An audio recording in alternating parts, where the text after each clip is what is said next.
call the meeting to order. First, we'll move on the agenda.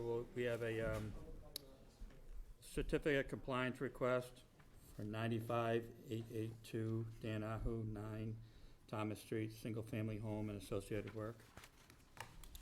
Hi. For the record, my name is Karen Scannappetroni, representing Dan Ahu. We submitted all the paperwork. The replication areas are free of invasive species, and we'd like to certificate of compliance if possible. Have you been by? I've been by. The owner has been extremely diligent and plans to continue with that knotweed. I don't think we could come up with a plan to remove it from the front because it's not his property. So the owner is organized. Okay. What do you think? Yep. So doing the inspections, all the wetland plants have survived, not just 75%, but 100%, and it's grown in quite quickly. So I recommend a complete certificate of compliance with the typical ongoing conditions that are referenced in the orders of conditions here. One thing I did note earlier today is that there was a mistake when this order of conditions was issued initially. So it was recorded in 2 different places just because of some administrative work that happened. So what I've done is I've drafted 2 different requests for COCs to close out both orders because one order was just improperly recorded. Is this the one that was formerly 0, Yes. Thomas? Correct. Okay, thank you.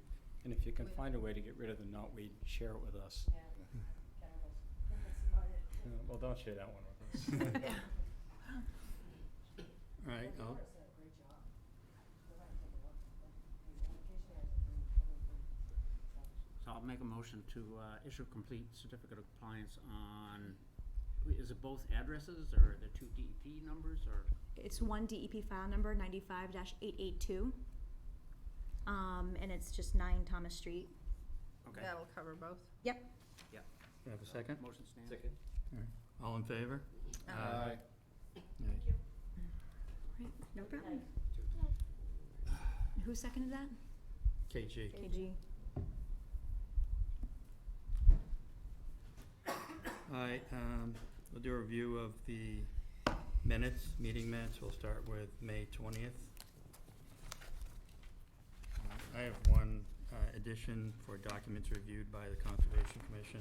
So it'll be line 88, include the RDA for Town of Ashland clearing along the former trolley line, Okay, or whatever the document title. got it.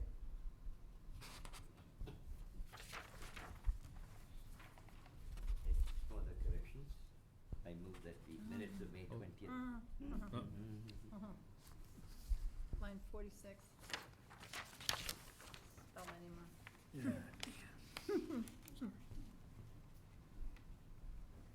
I was correcting myself. Missed that one. Oh, you did it? Yeah.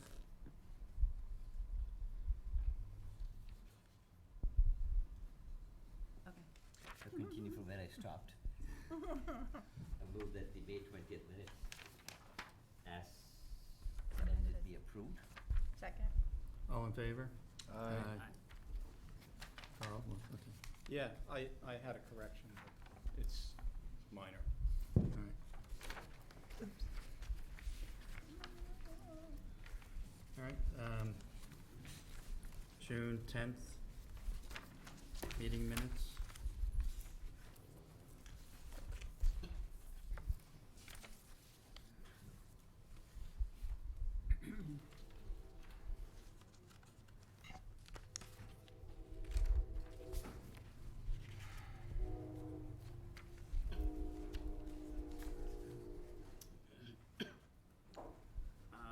Line 19, I wasn't at this meeting. Looks like I made a motion. All right. You control the board remotely. Stand back. So I don't, Let me make sure I didn't make any motion. No, you weren't there either. No. So it's either Carl or Greg. Greg. Do somebody's you gonna remember fess up. which one of you made the motion? On You know, the we minutes. could further discuss your motion making, Jeff, but, well, Because I didn't. 'cause I Which was one? Or on maybe the- just say a motion was made. Oh, Kathy, it looks like it was you. Oh, I made the motion, so who seconded? And then Greg seconded. Okay. Yeah, that's right.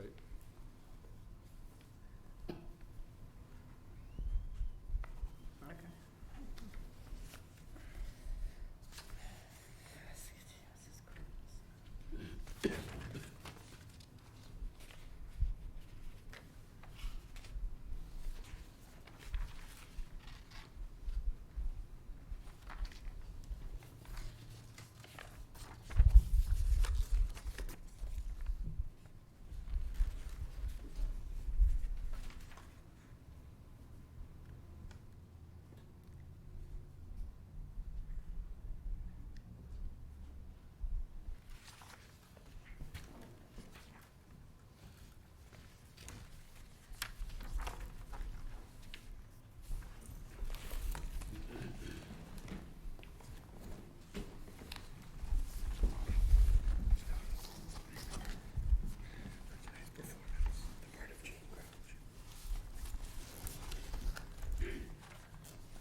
Do you have any other corrections? I don't see any. I'll make a motion to accept the minutes of June 10 As amended? as amended. Second. All in favor? I abstain. Did you You don't abstain? have to on minutes. I chose Right. to. KG abstained. Just KG? Okay. Yeah, I was not present anyway, so.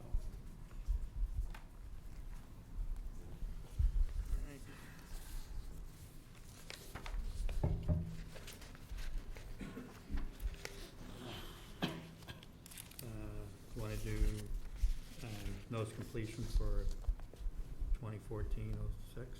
I can do that.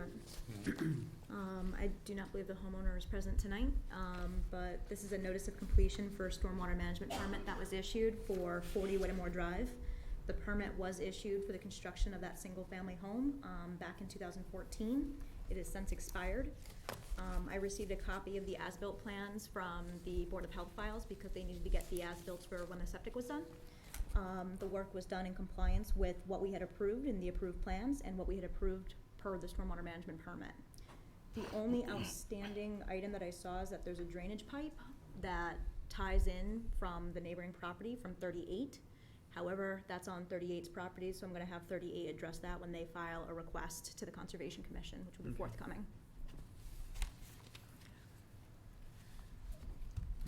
Is this the issue that we received, some kind of documentation from Cornerstone that someone was taking responsibility for this? No, this is further on down. That was 36. Okay. And This that's is a been couple addressed. houses down. Yeah.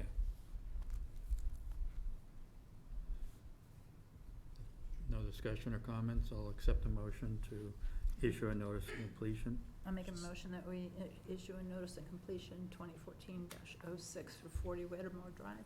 I second that. All in favor? Aye. Carl? Yep.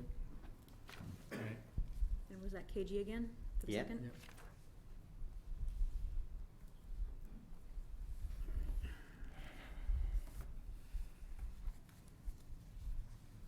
Okay.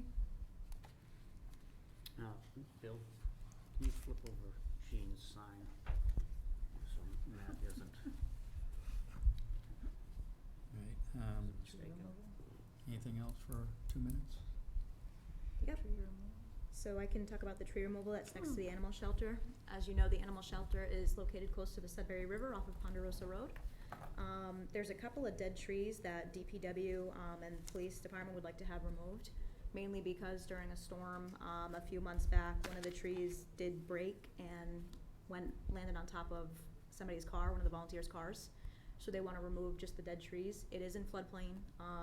Some of the trees are just outside of floodplain, but are within the riverfront area. I wanted to make sure that I discussed it with the commission to see if you felt that that was okay, or if you wanted to see permitting. The hazard trees, or just the dead trees? They're all dead. Okay. Is this the same area that they asked to remove low brush earlier in the year? Was it earlier this year? And then on the Last other fall? side. Similar area, so right now there's a parking lot that is there for the Riverwalk Trail. The area that you're talking about, Carl, is right where that parking lot is. The area that I'm talking about is right behind that parking lot. But we approved that, correct? Correct. And was that finished, or? No, they haven't started work at this point.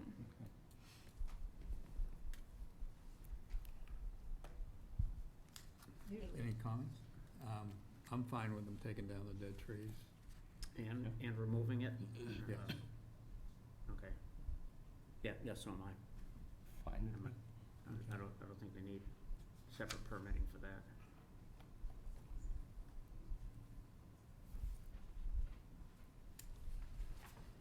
Everybody okay with that, or? Mhm. Uh-huh. Yeah.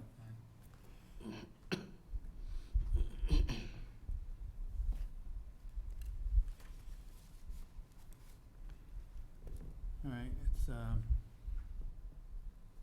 7:15, so I'm gonna open hearing for notice of intent and stormwater permit, Francis Venuto, 96 Nickerson Road, storage facilities. It was continued from June 10th. At the request of the applicant, request continuing the hearing until when? July 8th. July 8th. So I'll accept the motion to continue the hearing to July 8th. So moved. Second. All in favor? Aye. KG moved and Kathy made the second? Mm-hmm.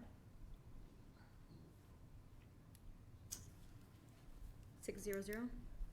Yes. Yep.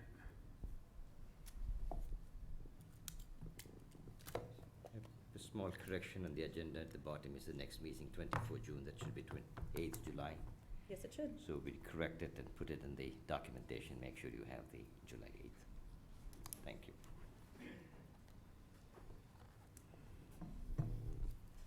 All right. I'm gonna recuse myself and turn it over to Jeff to, All right, In the so, meeting. I will, open the hearing for a notice of intent and a stormwater management permit for Eversource.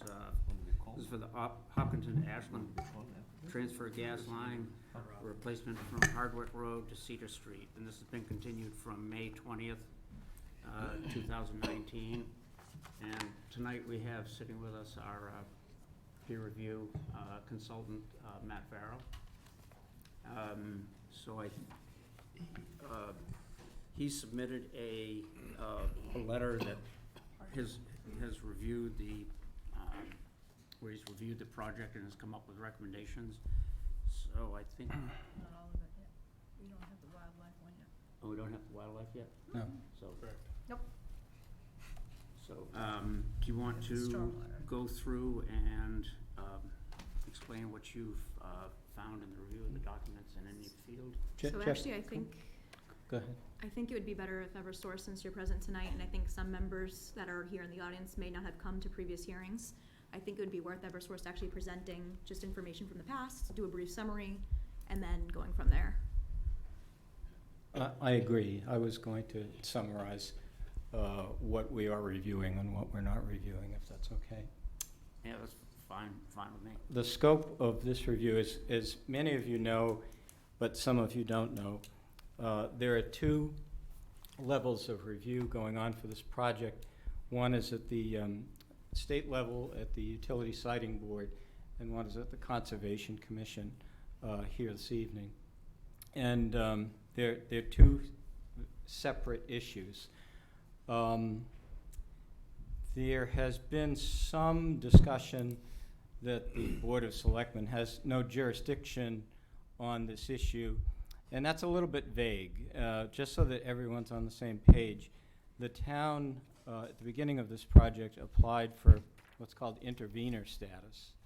At the siting board, the town was granted intervenor status, and it's the Board of Selectmen that has that intervenor status, not the Conservation Commission. So all of the preparation and the submissions that have to do with the siting board are done through the town manager's office and the Board of Selectmen's office. So we're not discussing that this evening. But the Board of Selectmen is the controlling board for submissions for that process, not the Conservation Commission. I know that we've received some communication that has gone to a number of boards, and some of it is relevant to us, and it's all important to us so that everyone is having the same conversation. But some of it is relevant to the application of Eversource at the siting board, and some of it is relevant to the Conservation Commission. We are only discussing this evening things that are relevant to the Conservation Commission and their application for a notice of intent.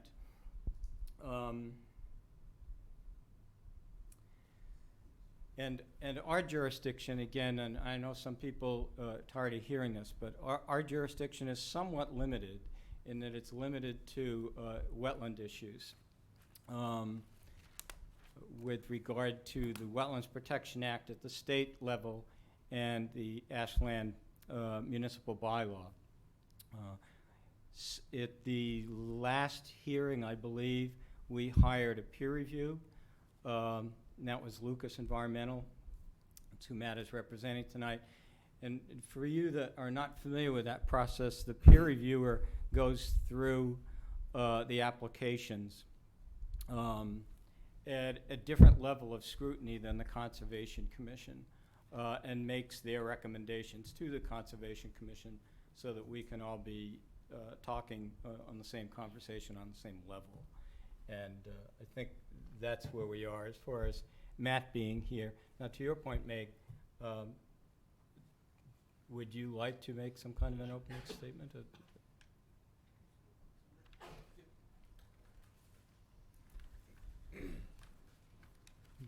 Good evening. My name is Rick Paquette. I'm with TRC. I'm a senior project manager for the environmental permitting for the project. I'm here tonight on behalf of Eversource Energy. I've got Matt Waldrop, the Eversource environmental project manager, Sean Berthume, the Eversource gas engineer on the project, and Melissa Hancock, the public relations representative from Eversource, with me tonight to help answer any questions. I think what I'll do is just give a brief overview of kind of where we are from the last meeting that we had with the Conservation Commission. And basically, a couple of things have occurred. We received some additional comments in a March 25th memo / letter from Conservation Administrator. And then, as you had indicated, Matt Verrill has conducted a peer review of the materials that were submitted and that peer review included both a review of the documentation, all the paper and maps that were submitted to the commission, as well as walking the entire right-of-way within Ashland, or the entire easement out there. I joined Matt to do the walk down of the project area in Ashland, which is about 2.7 miles from start to end. So that transpired probably about 3 or 4 weeks ago when we had that site visit. Based on that, we made some adjustments to the wetland boundaries. We moved some flags, mostly upslope, to capture some more groundwater seeps that weren't picked up during the original delineation along the easement boundary there. So we've made adjustments, and based on that, we have updated the plan set with the modified wetland boundaries where they were changed, and those have been submitted to the commission. We sent those in electronically last week, and then hard copies have been provided. And we're in receipt, obviously, of the, in addition to Megan's comments, we have Matt Verrill's Lucas Environmental comment letter from June 17th. We received that last week. It's a comprehensive letter. The comments and recommendations they touch many different aspects of the project. So we are diligently working to respond to those comments and requests for information. The comments run the gamut from everything from constructability of the project in wetlands, different techniques that would be used, all the way to the resource areas and impact areas and restoration. So those are some of the highlights. But again, it covers quite a bit. So we continue to address those comments, and our goal is to prepare written responses to all of that, and then make additional drawing changes based on the comments, because there were a number of requests in the letters that would require some additional additions to the plan set to satisfy the recommendations. So that brings us up to tonight in terms of where we are with the project on our side of things. Thank you. All right, Matt. Yeah, so do you want me to just kind of go through the entirety of my letter, or just kind of hit maybe the highlights? Yeah, I think maybe the highlights, Megan, is this, is this out there, posted out there for public review in the It is. online? It is available online, so if you're not familiar, on the conservation webpage, if you go to ashlandmass.com and you click on departments, click on conservation, and then there's another tab that you click on called current projects. Eversource is really the only one on there, just given the scope of the project. All of the plans, revised materials, memos, they're all on there. Okay, thank you. All right, yeah, so, Matt, you want to speak into a mic there? so thanks for having me here. Again, my name is Matt Verrill with Lucas Environmental, peer reviewer for the Conservation Commission. So as was mentioned, we've prepared a comment letter dated June 17th that was submitted to the commission. I think what I'll do is, there's quite a few comments on here. The entire letter is about 11 pages long. And we're certainly not going to resolve everything that's been brought up here. As Mr. Paquette said, they will review and respond and presumably provide revised information for the commission's review and potentially LE's further review. But the one thing, as Mr. Paquette also mentioned, that I think is in pretty good shape at this point is the review of the wetland boundaries on the site. Obviously, that's a critical component of the review because that's sort of the basis from which everything else flows, where the wetland boundaries are, the types of wetland boundaries, so that the impact numbers can be properly assessed and mitigation can be devised as needed. So I did receive today a copy of the revised plans that were prepared on behalf of Eversource from Trimont, dated June 14th. And I did have a chance to go through those to look to see if the revisions that were shown on those plans were reflective of my recollections of what we had talked about in the field. So I guess for the public's benefit, I'll just mention how this works is the applicant goes out and hangs ribbons or flags at where they feel the edge of the wetland boundary is. My job is to come in and look at where those flags have been established and give my opinion as to whether those are correct or not. And generally speaking, certainly in this project, walked it with Mr. Paquette. We generally came to agreement in all areas. There weren't any areas that were highly controversial. If there were, typically what we would do is potentially invite Megan out or members of the commission to go look at those areas and come to a definitive conclusion. But for the most part, we ended up agreeing where everything was. I made a few modifications in various areas. and I'll just go through those quickly and sort of mentioning the revised plans.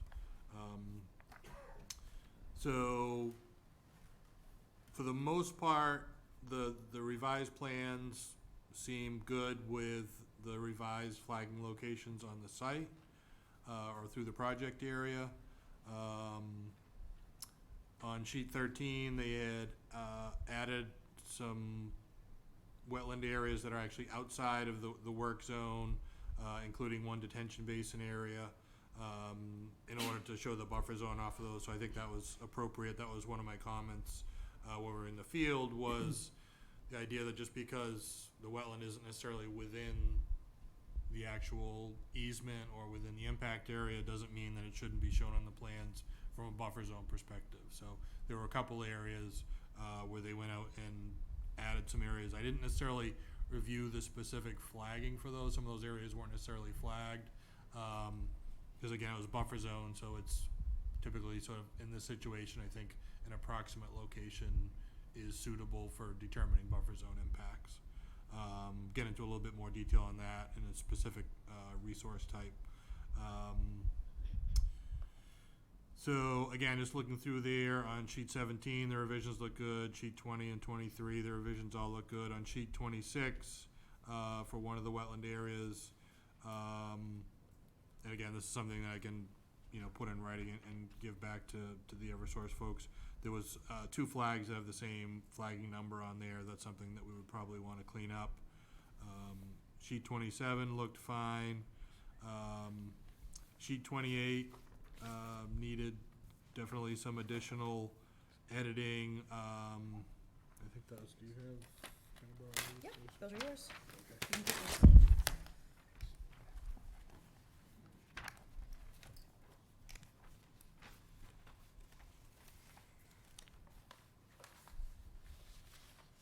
Yeah, so sheet 28, this is on the fairly large wetland system associated with Cold Spring Brook coming out of the Ashland Reservoir.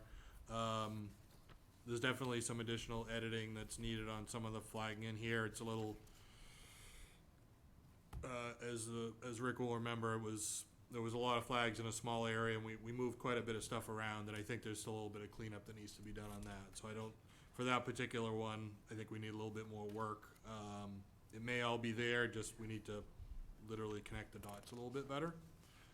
So that was on sheet 28. Sheet 37.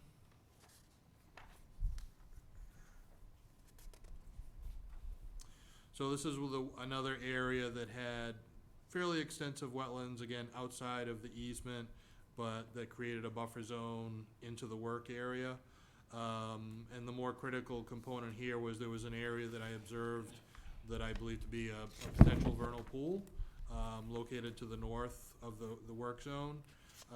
And again, through the bylaw, there's specific considerations of impacts to buffer zone to vernal pools. So I would recommend for that the actual limits of the potential vernal pool be shown so that the commission can understand exactly where it is with respect to the work zone. Again, it's not within the work area. It doesn't appear to have any direct impacts to it, but with vernal pools, there may be time of year considerations and things like that. Where was that again? This is on sheet 37, and the area that I had observed that I would call a potential vernal pool was sort of north of station 182 plus 00, give or take. Okay. Thank you.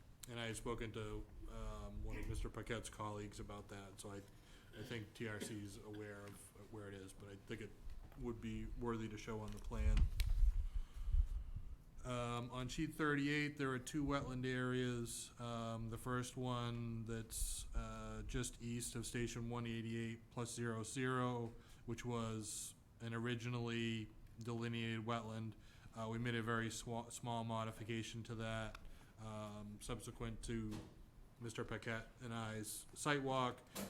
And again, that just needs a little bit of cleanup as far as numbering and making it clear exactly where the limits are so that they're doing proper calculations for impact numbers and restoration, things like that. And then to the east of that, there was when I walked the line with TRC, most of it was making fairly minor tweaks to the wetland boundaries, but there were 2 areas of wetlands that I found that hadn't been flagged at all before. One is a further western section that they have flagged, looked at the flags in the field, agreed with the flagging. The flagging that's shown on the plan appears to be accurate to what was put in the field. No problems with that one. The area that's shown on this current plan that's just east of Station 189 plus 00, this definitely needs some cleanup. When I went out, so originally when Mr. Paquette and I walked it, I raised it as an area that certainly appeared to have potential for wetland and recommended that they do some additional investigation vis-a-vis looking at soils, evidence of hydrology, vegetation that occurs in the area, and then either make a determination that it is in fact wetland and flag it, or the determination that it's not wetland and document why it isn't wetland so I can review that. And what we ended up on this one, which was a little bit confusing, was that they flagged a fairly large area as wetland that's shown on the plan, but then submitted documentation that said they didn't feel it did qualify as wetland at all. And then to confuse things a little bit more, when I went out and looked at the site with a representative from TRC, I convinced him or made a strong recommendation that I felt a portion of it does qualify as wetland, but not the entire area that they flagged. So at the end of the day, I think for this area, there should be a wetland shown on the plan in this specific area, but it should be smaller than what's currently shown on the most recent plan set. So that will need some cleanup, and then I'll need to review what that comes back as on the revised plan. So that kind of covers the delineation portion. If we can make those sort of clean up things on the plans, and I think that portion of the review and can be put to bed, with, of course, the caveat that if any commission members wish to go and look at either of these 2 new wetland areas that have been established, to, put in your comments on where you feel if the boundaries are correct or not. Obviously, that's your prerogative to do so. Happy to join you on such a visit to lend my input as needed. So I don't know if that's something you want to discuss further now or move forward. I have a question for Matt. Yeah, go ahead. With just regard to wetland delineation, one of the issues that I have had, and I think other members as well, is the process that has taken place and the order that things were done. You mentioned in your report that given these changes in wetland delineation, some of the impact numbers need to be recalculated. The single environmental impact report was approved almost a year ago based on the numbers that were given to us at the original application. And at that time, we had even corrected some wetland areas that were not identified on the plans. So given the scope of the changes in the wetlands, would you confirm that these numbers should be recalculated so that there's an accurate description of what the actual impact is to these? Yeah, absolutely. Yeah, it's a bit unfortunate that the process has gone this far with a wetland boundary that hadn't been fully confirmed, because it not only affects the notice of intent process here, but as you mentioned, potentially the MEPA process, and then process through the 401 water quality certificate process and the Army Corps 404, all of which are looking at wetland impact numbers as part of them making their decisions. So I think any wetland permit that has been issued to date, or one that is in process of being reviewed, the wetland numbers will need to be revised accordingly so that those agencies that are reviewing it are reviewing the proper numbers and can make an informed decision. Thank you.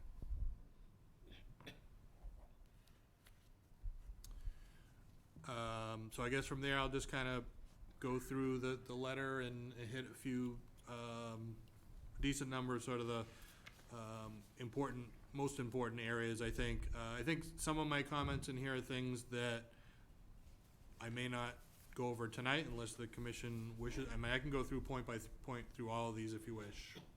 But I think I'll probably try and hit the highlights, and then, as the applicant mentioned, they're going to be issuing a response letter, and that's when hopefully we can look and say, you know, that was an easy one that's been addressed, you know, let's move on to the next one. So my first comment that I think is a fairly significant one, and unfortunately may be outside the scope of the commission to a certain degree, but does have a bearing, is this, I was made aware that there's a question about the legality of the drafting of the easement and how many pipes or piping systems can be allowed within the easement. And I don't know if that was something that's been addressed or resolved. And the only reason I bring it up is because if the answer is only one piece of pipe can go through this easement, then potentially the impact, you know, the whole project changes significantly, because that either means they're pulling out the old pipe entirely, which could result in larger impacts or a larger work zone.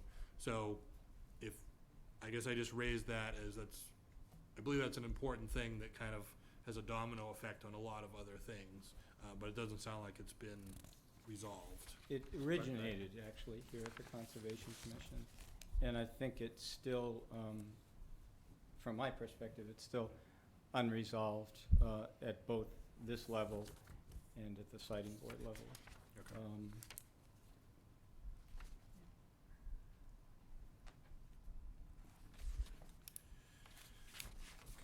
I think the next one that I'll address in the letter is number 4, which talks about the application being submitted as a limited project. And one of the requirements of reviewing limited projects, I'll just read quickly the language that's in the Wetlands Protection Act that applies to sort of the review of the commission. It says, in determining whether to exercise its discretion to approve the limited project listed in 310 CMR 10.533, the issuing authority shall consider the following factors: the magnitude of the alteration, the significance of the project site to the interests identified in MGL Chapter 131, Section 40, which is the Wetlands Protection Act, the availability of reasonable alternatives to the proposed activity, the extent to which adverse impacts are minimized, and the extent to which mitigation measures, including replication or restoration, are provided to contribute to the protection of the interests identified in the Act. So the applicant has certainly provided quite a bit of information in the application, including a performance standard analysis for each of the resource area types to be altered. However, I don't believe the applicant has provided a detailed analysis on how the project will protect the individual interests identified in the Act and in the wetlands bylaw. And we would recommend that such an analysis be provided, which considers both not only the quantitative findings of the analysis, but also qualitative findings. And that could have an impact on the project alternative scoring document, which is obviously important. And I think you'll see it's a bit of a recurring theme here, that sort of qualitative in addition to quantitative. So we've talked about the wetland boundaries being revised that change the quantitative impacts, going from whatever, an acre to, an acre and an eighth or something like that, whatever it's gonna be, we'll find out. But also, what is the individual quality of each wetland that's being impacted, and how does that bear on alternatives and those types of considerations. Moving on to number 5. So, and again, this is something that'll kind of come up a few times, but the applicant had stated that emergent wetlands impacted during construction will be restored completely to the functions of value observed during the field delineation through natural revegetation processes and supplemental seeding. These areas will quickly recover, again, I'm quoting the applicant, these areas will quickly recover following construction.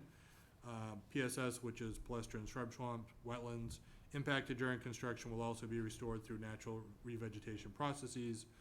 Although the herbaceous understory within these areas should quickly recover following construction, there may be a temporal lag before the sub-canopy reaches maturity. So our recommendation was that the applicant provide the basis for the statement of an anticipated quote-unquote quick recovery of impacted wetlands. And then the recommendation to the commission here is to discuss if mitigation is warranted for the temporal loss of habitat that is described by the applicant. And as you know, in your bylaw regulations, the issuance of a waiver does include a consideration of requiring mitigation.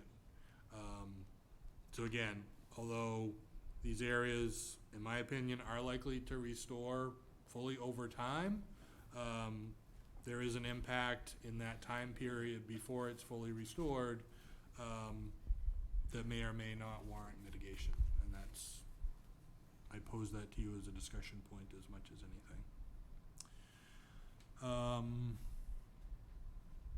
Again, number 6 talks about impacts to slightly different cover type. In our recommendation,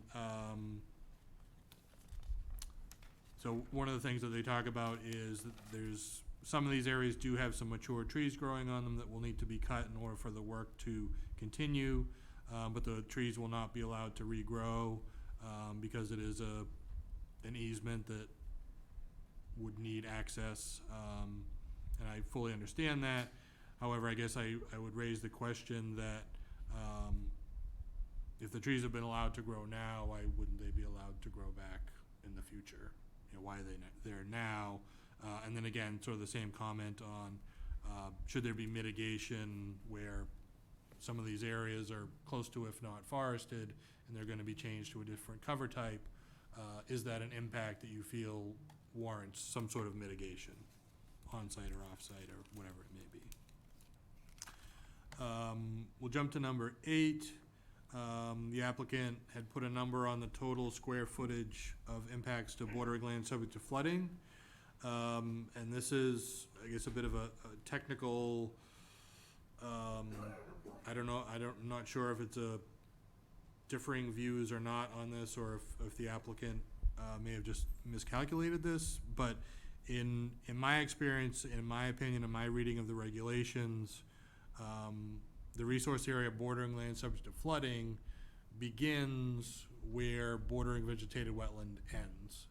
So bordering vegetated wetland is obviously defined by prevalence of wetland vegetation and then evidence of hydrology, be that hydric soils or other evidence of hydrology, leaf staining, shallow rooting, things like that. Floodplain is defined by the FEMA 100-year floodplain. And on this particular site, we do have some floodplain within the proposed work zone, within the easement areas, but much of it is overlapping. The 100-year floodplain is overlapping with the areas of bordering vegetated wetland. And from what I can tell, it's a fairly small portion where the floodplain occurs in upland areas where it would then qualify as bordering land subject to flooding. So in my opinion, I feel the applicant has overstated how much bordering land subject to flooding resource area is being impacted by the project. So you think he's taken both the BVW plus the floodplain, add them together, but not subtracted the overlap? That's what it appears to me, and I don't know if Mr. Paquette has any clarification on that, because that might be an easy. Yeah, you're correct. We calculated it based off the entire floodplain, so we didn't subtract out the BVW overlap for it. Okay. But we can make that subtraction. Yeah, so again, that's somewhat of a. And if they're redoing their BVW square footage on the overall project, this will probably change too, correct? Yeah, so I think it's based on the reflagging and everything else. I think there'll have to be sort of a recalculation of all those numbers that should be resubmitted on the appropriate forms. Number 9 talks a little bit about invasive species infestations within the project area. I noted a couple of areas where there's fairly significant presence of common reed, Phragmites australis, which is, as you know, quite a bad invasive plant that likes to grow in wetland areas. And my recommendation is the applicant provide some bit more specific methodologies for control, post-construction monitoring, and treatment in areas that are higher risk based on the assessment of where these areas are infested. And again, that may be something for the commission to decide whether they want the applicant to go out and provide more documentation on exactly where these areas kind of start and end. You know, there's, as there is all over Ashland, all over Massachusetts, there's invasives everywhere, and you, to a certain degree, have to pick and choose which ones you're gonna try and attack, because it's virtually impossible to take care of all of them. But something like Phragmites is a pretty nasty one, and where it's somewhat limited out there and where it is, I think for that one, or, you know, more if you guys want, is worth a little bit more attention. Matt, a question on that. If it's within an area where they'd be excavating soils, and I know you were planning to, you know, segregate your soil as you excavate it so it could be reused, should it be just taken out and removed at the point of excavating, or hand pick it, so you can use So the rest of the soil? Phragmites Does that work? spreads by rhizomes in the ground, so basically their root structure. And it takes a very small piece of that root structure when it goes back in the ground to then sprout into something. So certainly, my fear would be is that, okay, they're working on, let's say, a 500-foot section that day, and they're digging out all that topsoil, and some of that has Phragmites in it, and however they're containing it, we'll get to a question on that in a moment, but let's just say they're putting it in roll-off dumpsters just to keep it contained, and then they lay the pipe in, put the subsoil back in, and then they're taking that topsoil and spreading that back in, where you may have had Phragmites in a fairly confined area, maybe you're potentially spreading that out over a larger area. Or Not moving it to a new area altogether. Right, or right. right. Mix and match. Exactly. Okay. And/or Phragmites, like all invasives do, like to take advantage of disturbed soils. So it'll grow very quickly and often outcompete the natives that you want to grow back. So I think certainly a consideration of soils that are basically contaminated by Phragmites rhizomes potentially should not be reused and should be disposed of at a landfill or something like that. Okay. And again, I think the applicant can certainly respond to that and may have other ideas that are worth discussing. So number 10, I had talked already when we talked about the wetland areas a little bit about the potential vernal pool.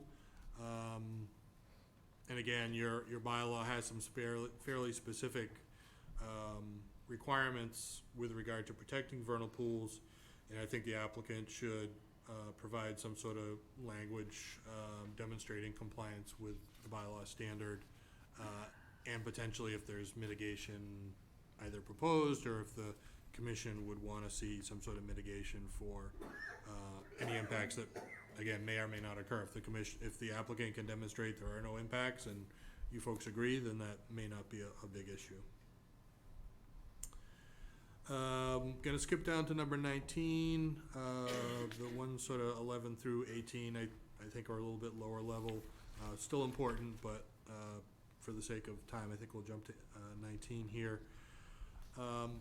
So in the construction description, the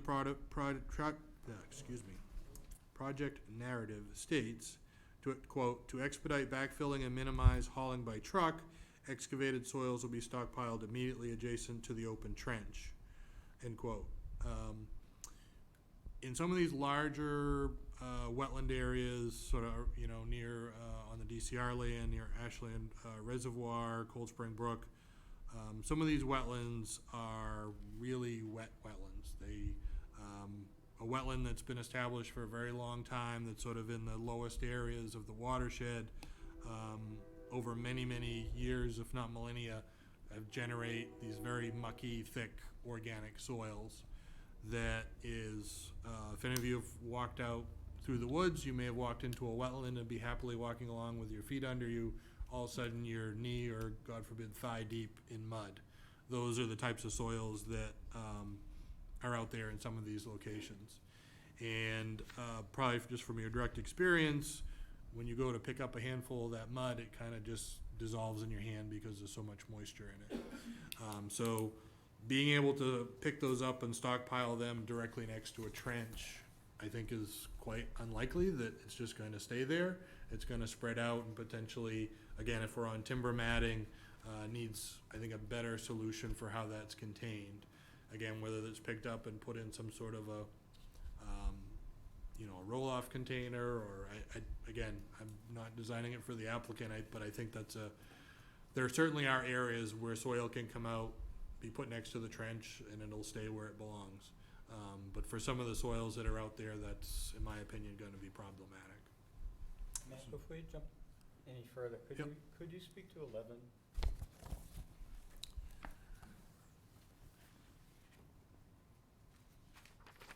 Yeah, so again, it's sort of another constructability issue, somewhat in line with the stockpiling issue. So the applicant had talked about needing, obviously, when we have situations like this in these very wetland areas, or just seasonally, they're gonna run into water when they're excavating this trench. And oftentimes that water needs to be pumped out in order for the hole to be dug properly or for the work to be completed properly. And when that water is pumped out of the hole, it has to go somewhere. And the applicant had provided some descriptions of how that was to be done. And I felt some of those methods, and I apologize, I don't have it in front of me to describe exactly what they were, but I felt they were potentially infeasible, probably for distance as much as anything. If you're well into the middle of this wetland and you're pumping, hundreds of feet, how is it going to work when you're, again, have a very confined work area? As we know, the easement area is only 20 or 30 feet, so starts to get very challenging. So I think the applicant providing more detail on site-specific areas, exactly how this is going to be done, again, so the commission can understand and either agree or disagree that that's a feasible method or not. And again, hopefully the applicant, or hopefully or not, whatever, I'm not making a comment on that, can use the best techniques that are necessary to protect the resource areas short and long term. Thank you. So we'll go to number 20 next. And again, I really just mentioned this. I think the applicant needs to provide greater detail on the feasibility of constructing the project within the confines of the easement. I think providing accurately scaled figures that show exactly how the applicant or the applicant's contractor would envision this working.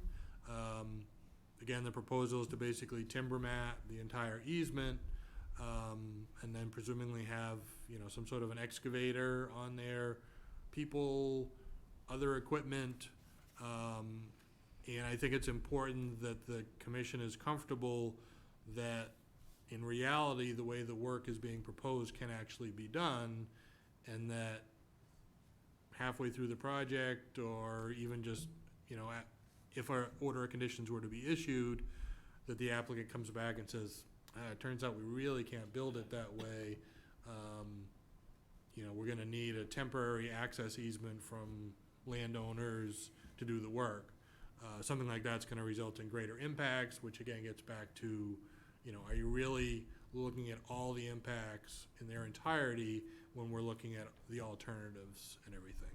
So I think that's really just a kind of a double check that it's one thing to say, yep, we can fit it in there, but the actual reality of a contractor saying, yes, 20 feet wide is plenty for me, I think that's an important bridge to cross.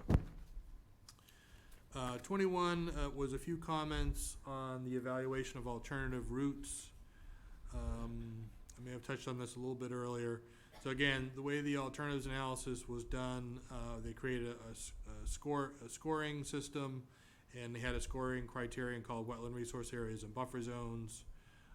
And the scoring for the wetland impacts were assessed by, quote, calculating the total estimated area of wetland resources and buffer zones crossed by each candidate route, unquote.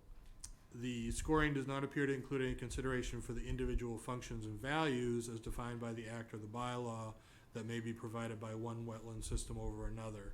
So again, this kind of gets back to the qualitative versus just the quantitative. Certainly from my walking the wetlands out there, some of the wetlands are probably not great value. They're, either had dumping on them, have been impacted over the years. There are certainly some wetlands out there that are quite valuable, that are, these deep mucky wetlands that have been there a long time that I think is shouldn't all be sort of lumped in. I think we have apples and oranges out there, and treating them such, I think, makes sense. So our recommendation was sort of throwing it out to the commission here to discuss if there's a desire for the applicant to score the wetland resource areas and buffer zone impacts qualitatively in addition to quantitatively for each alternative analyzed. So again, that would be not only the route that's been proposed in this application, but looking at the other potential routes and potentially scoring them qualitatively as well. So throwing that out there for a discussion point of the commission.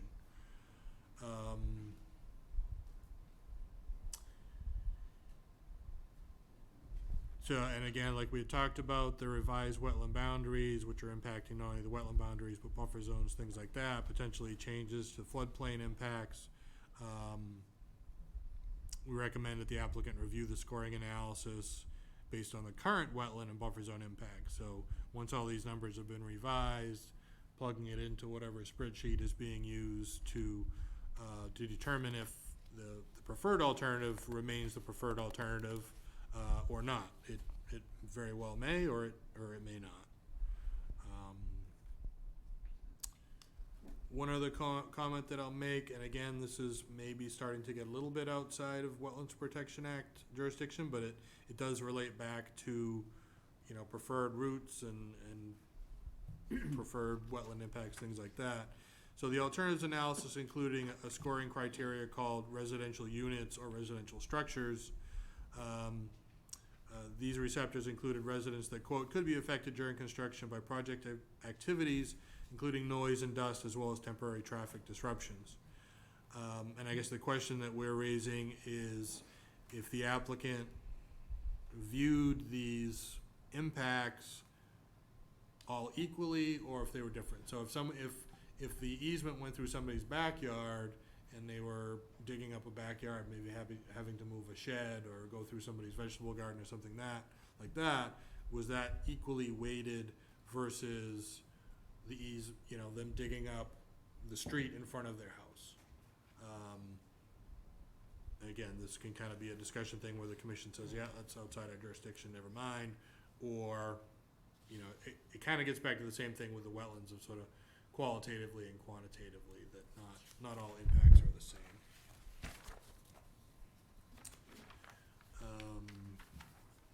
So those were, I think, the top ones that were, so the way this letter is broken up is that there's the LE section that focuses most on sort of the ecological wetland considerations, and then there's a whole separate section that was prepared by Scott Salvucci of Woodward and Curran, who's a professional engineer. As part of the scope of the project, you had requested that the professional engineer review the project from that perspective. I am not a professional engineer, so we subbed that out. We don't have one on staff, so we subbed that out to Woodward and Curran. And he's provided a list of comments on that that I think I'll refrain from commenting on. Most of those, I think, again, fall into the category of warranting a response from the applicant, but aren't necessarily game changers for the most part. So I think I will leave it there, and if there are any other particular ones that the commission wanted me to address, I'm happy to do so at this point. Just so that everyone is aware, there is also a wildlife habitat evaluation that is in process that is not complete yet. Yeah, I'll just speak to that briefly. So as part of our scope, as part of the project is a requirement for wildlife habitat evaluation. One was submitted by the applicant. Part of our scope is to review that analysis. And then the other part of our scope was to actually to prepare and provide basically a standalone wildlife habitat evaluation based on our expertise. So both of those are underway, and I'm hoping to have those submitted certainly before the next hearing on this project.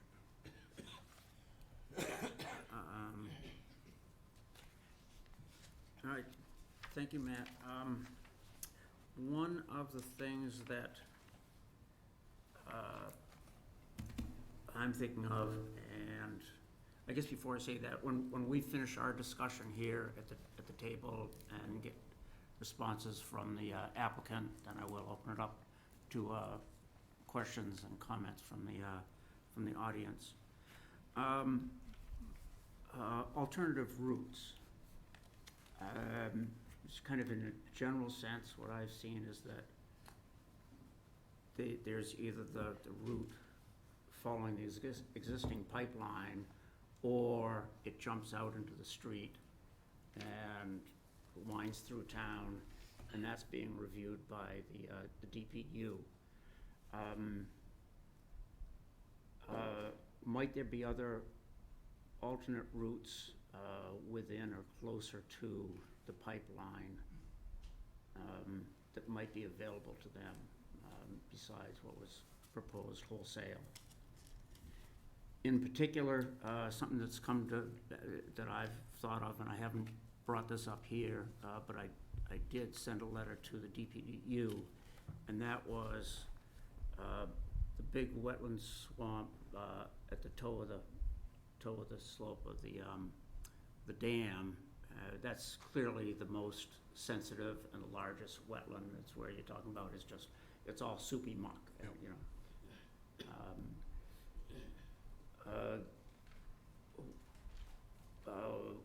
Do you think it would be feasible to, and I'll put this to the applicant too, to say as you're coming down through the Ashland State Park and you're heading any east, I believe, when you come out to Metropolitan Ave, before you get to those houses, you cut back towards the dam and then run a pipeline along the toe of the slope of the dam. You have to go underneath their spillway and their control structures. It's upland, or it might be buffer zone in that area. You go under Cold Spring Brook, and then on the other side of Cold Spring Brook, as it heads up the hill towards Chestnut Street, you're all in upland, wooded upland. Might that be a feasible alternate route that could be considered? I'm not sure I can answer that question. I think that's certainly a valid question to give to the applicant. I'd like the applicant to kind of think about that, because that's clearly the largest single difficulty, I think, both constructability as well as the sensitivity of, is the most sensitive wetland along the whole alignment. Can I comment on that for a minute? Sure. At the last meeting, I brought a Google Earth drawing of that Right, wetland yeah. complex. And that wetland complex is fed not only by Cold Spring Brook, but I guess it's the area, Matt, that you have described as east of West Union Street. It's either that or east of Metropolitan Avenue. But that wetland system that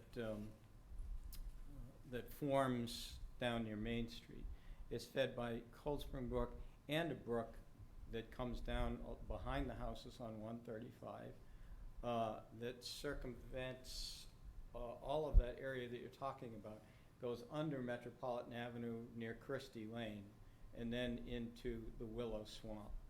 So, and that's just as significant, from my perspective, a concern It's a broader wetland than the one that we're talking about. It's completely wet and completely mucky all the way across. It's not the one that you and I visited, but eventually there's a confluence of those wetlands. Okay. And so to go the route that you're talking about still has to go through that area, the other area.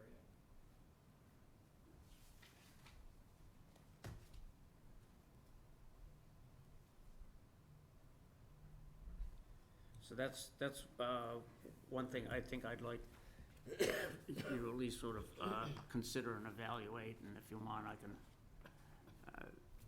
you know, it's not a total solution, but it would, at least the place where the route I'm thinking of, it would get you out of the worst part of it. And then, I think, following up on Matt's recommendation here, at some point, I'd like to go out and see these new areas where you want to add the wetlands. I've walked a good portion of it, but certainly not the entire line, but I do want to be familiar with it. So, Yeah, the two areas that were added were quite small, I will say that. Okay. They're not anything terribly large, and they're, one I would consider sort of a hillside seep, again, that had enough vegetation and other evidence of hydrology to qualify. In the second area, which is what I'm calling Impact Area 9, that was one that was a little bit of confusion on the plan, exactly how it was flagged and categorized and everything.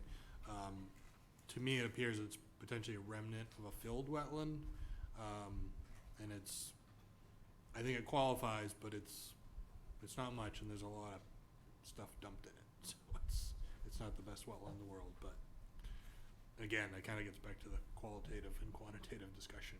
But yeah, I'd be happy to go out and look at these areas with you. All right, I think what I need to do first is, you know, read through your letter and look at the plans and see exactly where it is, and then we can talk about that. I think some of the other. Yeah, go question ahead. to the applicant. You know, the Lucas letter 3.1 talks about the easement condition. Has that been addressed at all? Because that's going to affect how you're going to construct it based on one or two pipes that you're going to put in there. So has that been addressed? The easement condition, that there should be only one pipe under the easement condition.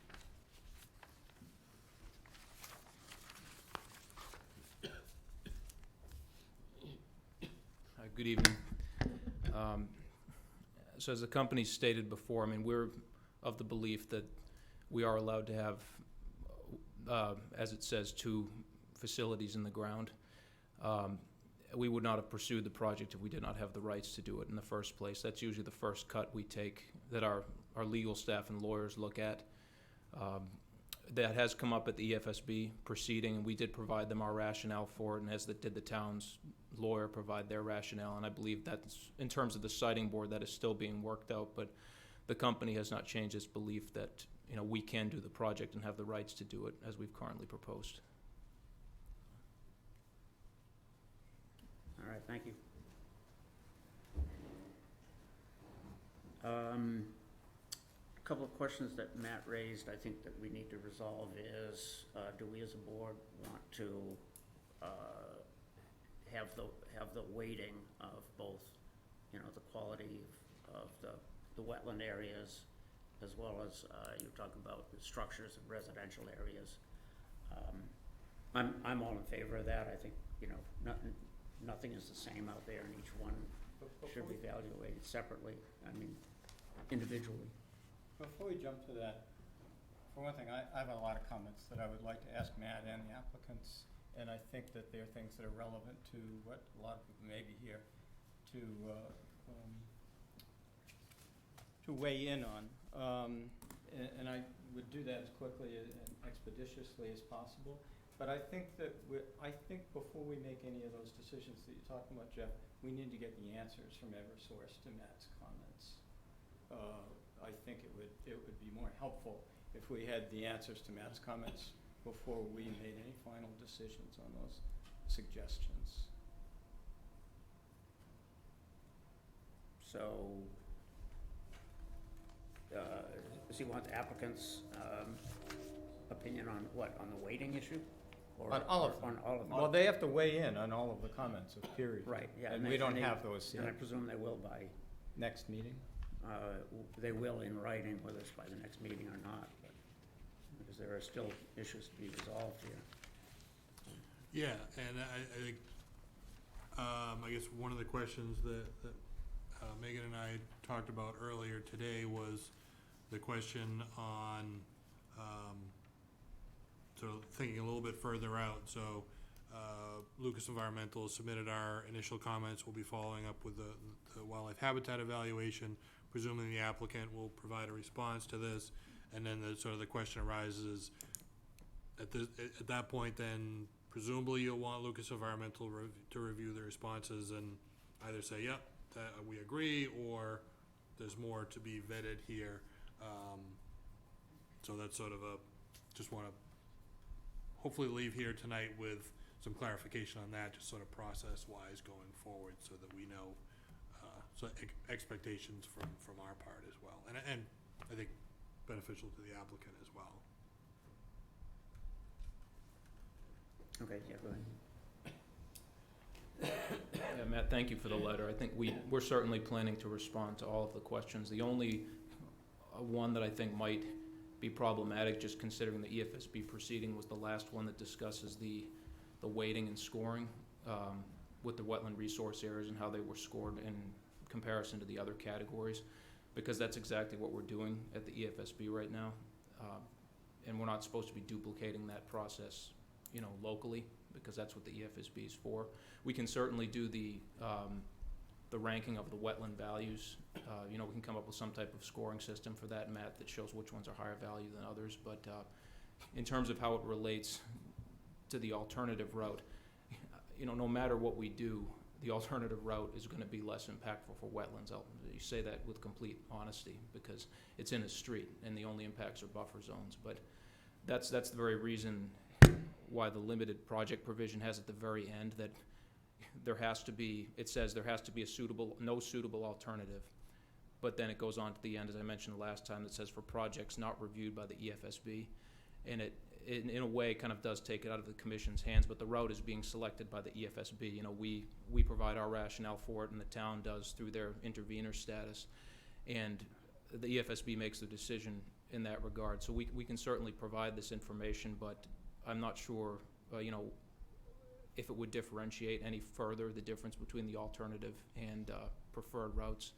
And we certainly would want to stay away from, doing any rescoring, of why we weighted wetlands a certain way, why we rated it this way versus traffic versus sensitive receptors, because, again, that's all being handled as part of the EFSB proceeding. Mm-hmm. And, we've been told by, the EFSB themselves and, our council, and I'm sure the town's council would agree, that we can't really duplicate the discussions that happen in that forum here.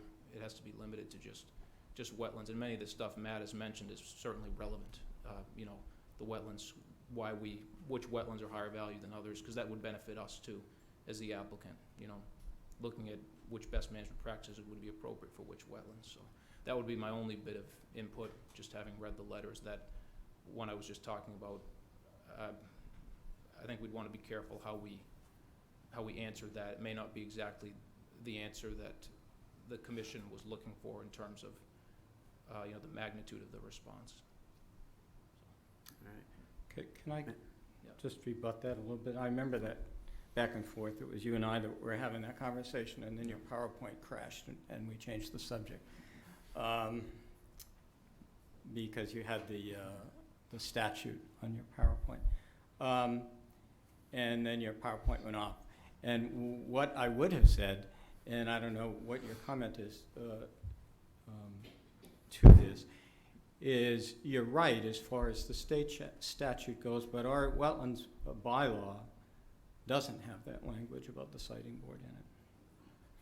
Sure. So you're right. If the board did decide not to approve the project under their bylaw, we would have other routes, I suppose, to get it approved, because Mass DEP, as you know, doesn't, that process, the superseding order is separate from your bylaw process, but we would have to pursue some other avenue of appeal through the siting board, through an override, or through Superior Court. But, you know, a lot of precedent has been set on the limited project provision in this regard. I mean, this is a linear project, there's a public benefit. We're trying to demonstrate to the commission that we're restoring the wetlands. There's also a lot of public detriment, and that's, I think, why we're here. Well, that might be, but, I mean, respectfully, the board's jurisdiction is limited to the wetlands. And so- I understand that, but wetlands are part of the public domain. Yes, I agree. Okay, if you don't mind, Jeff, I would like to comment on a couple of these things. Okay, And go get ahead. a response either from Jeff or from Mr. Waldrop or any of the others. The first one has to do, and you're right on the money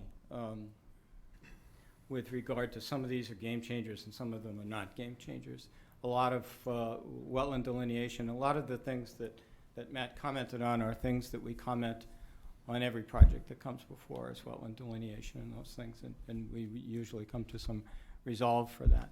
But there are problems unique to this project that are unique to any project that's been before us before.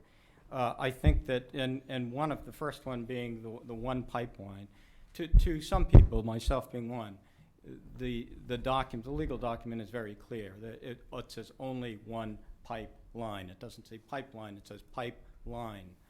And I believe that your response was that pipelines as defined by the Code of Massachusetts regulations would allow one to have gas in it and one not to have gas in it. But I guess my counter argument, and I think that this needs to be resolved, and it may need to be resolved someplace other than the Conservation Commission or even the Siting Board as to who's correct here.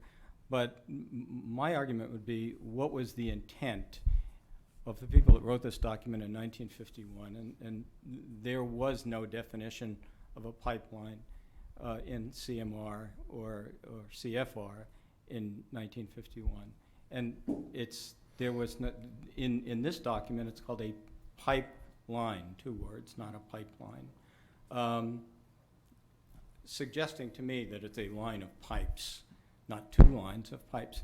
But regardless, I think that that's an important issue. I believe that you probably agree with me that it's an important issue that we resolve, and I think that it needs to be resolved in a more substantive manner than we wouldn't have proceeded with this if we didn't think we were right. Your response the last time we were here was, where did this come from? And that's not what you said, but that's what you looked like you were saying. And my thought is that, just from my perspective, was that your legal team overlooked this and didn't anticipate it, and now is just kind of throwing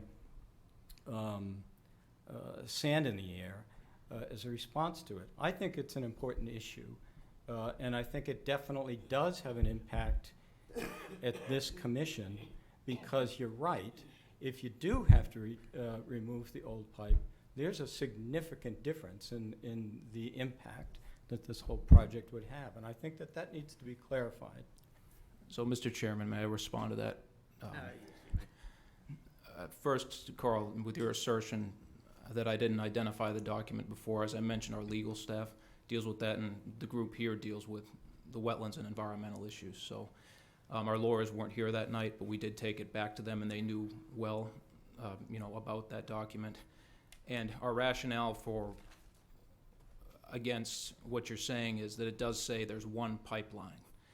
Once the existing pipeline is decommissioned and retired, it's just a pipe. It's not a pipeline. And to play devil's advocate on what you said before, I think that makes that word even more meaningful. If they intended it to be the word pipe, why wouldn't they just have said pipe? So I think the key word there is only. But it says it says pipeline, not pipe. Oh, it says only And there is a one. definition And we could for- sit here all night and talk about this. Well- I just think that it's an important issue that needs to be Well, I resolved. understand, I mean, I'm just giving you my rationale for what Okay. was discussed, and, you know, again, it's not appropriate forum here to And discuss. you and I it, are not but- going to adjudicate this, but I think that it needs to be adjudicated somewhere in order for for us to do what we need to do Sure, correctly. Well, just not here. Something that Matt mentioned in his report, but did not mention in his narrative, was the exposed pipe. Brimstone, is that the name of the road?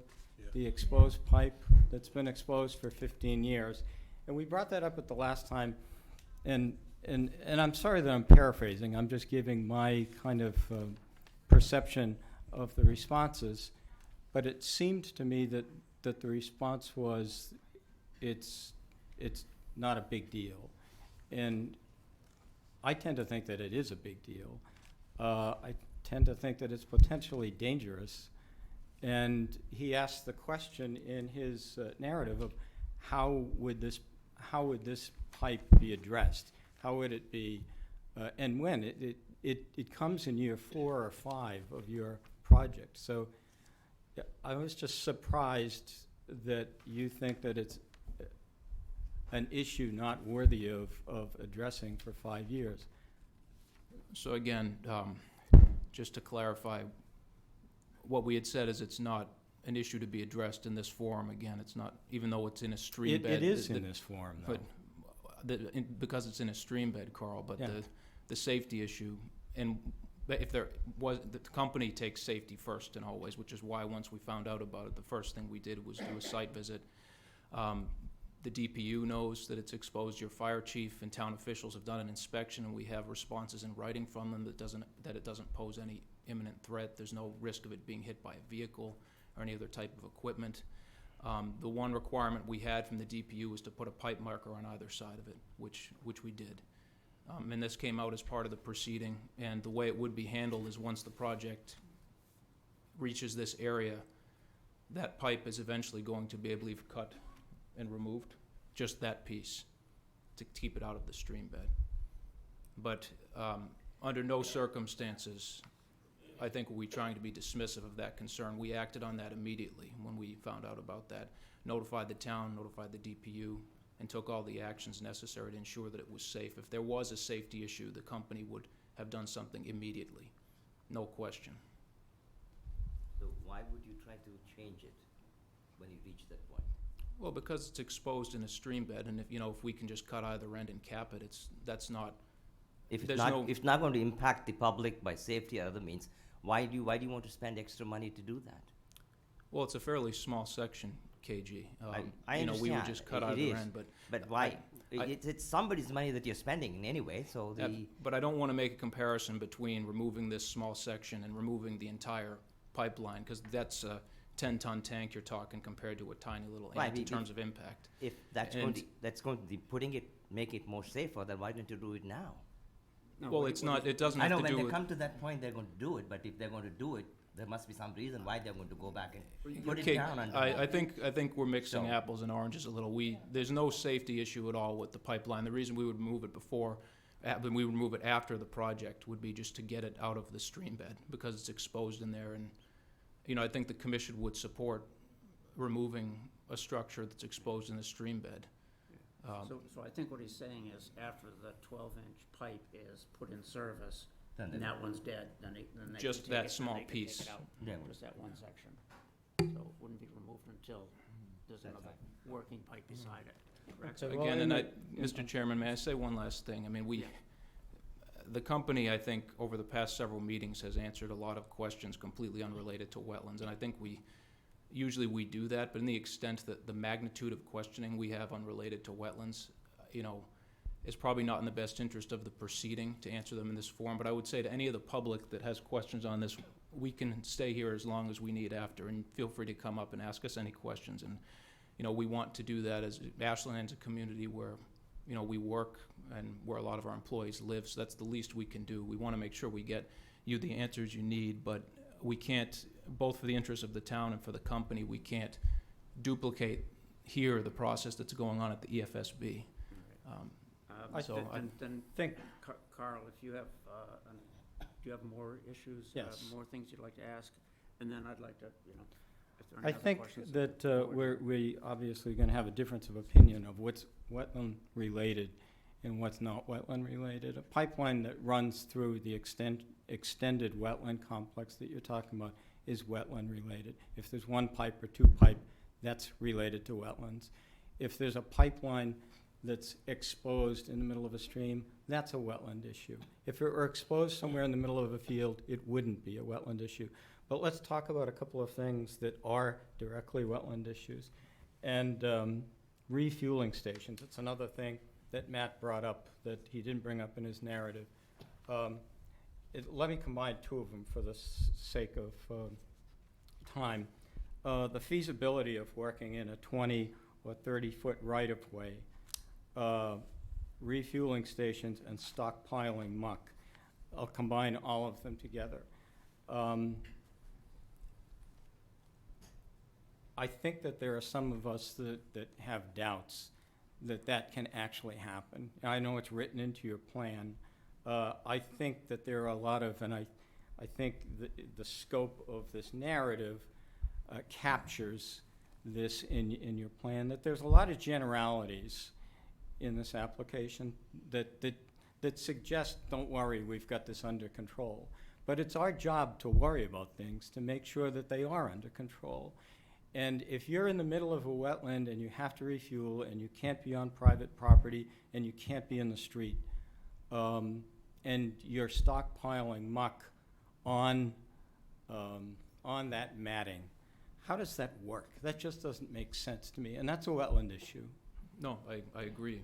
So, and we're going to respond to these issues in writing as well, but we just got the letter last week, so I'll try to speak to some. I'll try to speak to some of them verbally, but again, we have a contractor that's looking more, because most of the information we've provided already is pretty consistent with what we ordinarily provide commissions and get orders of conditions for, but I understand the commission wants some more information, so we're in the process now of digging into that and trying to get you something that you feel is adequately protective of the interests in the act.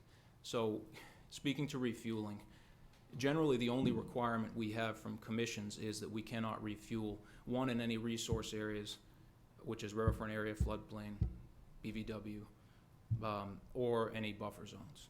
That's typically the only requirement. And so we give ourselves the flexibility in the event we do have to refuel in an upland that we can do that.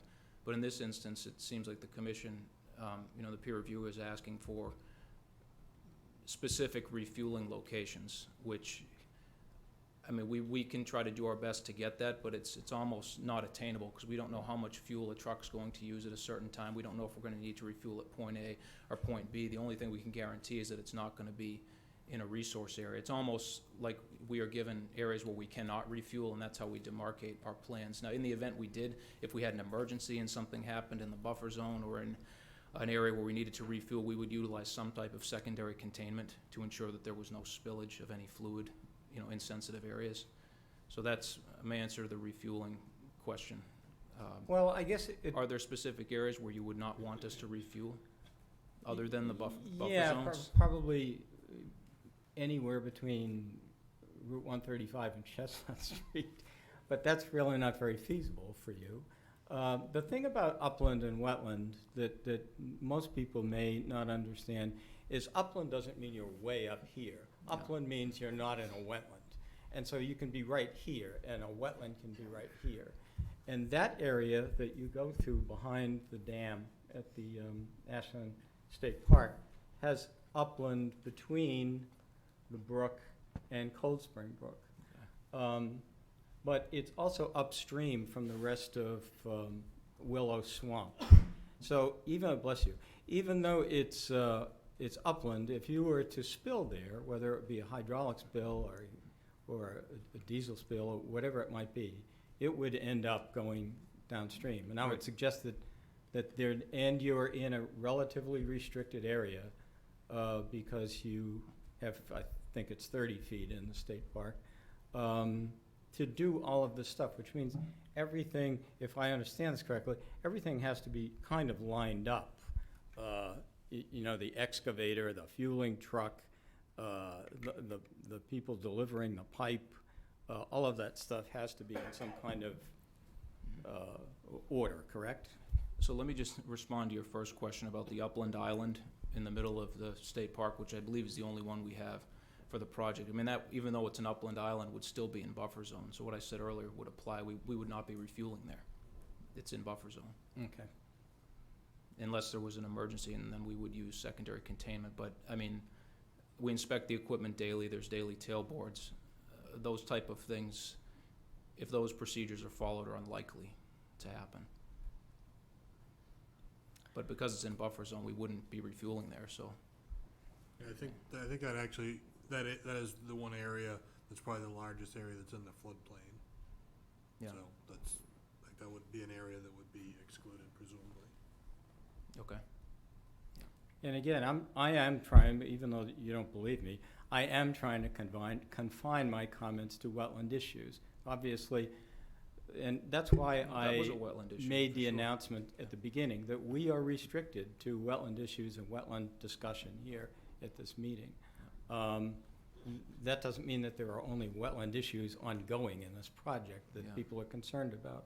But I am trying, and some of them are overlapping. Some of them are wetland issues that are legal issues, or wetland issues that are potential wetland issues as far as refueling and things like that. Yep. They're not things that this commission usually deals with, because this is by far the largest notice of intent that we've ever considered while I was on the commission.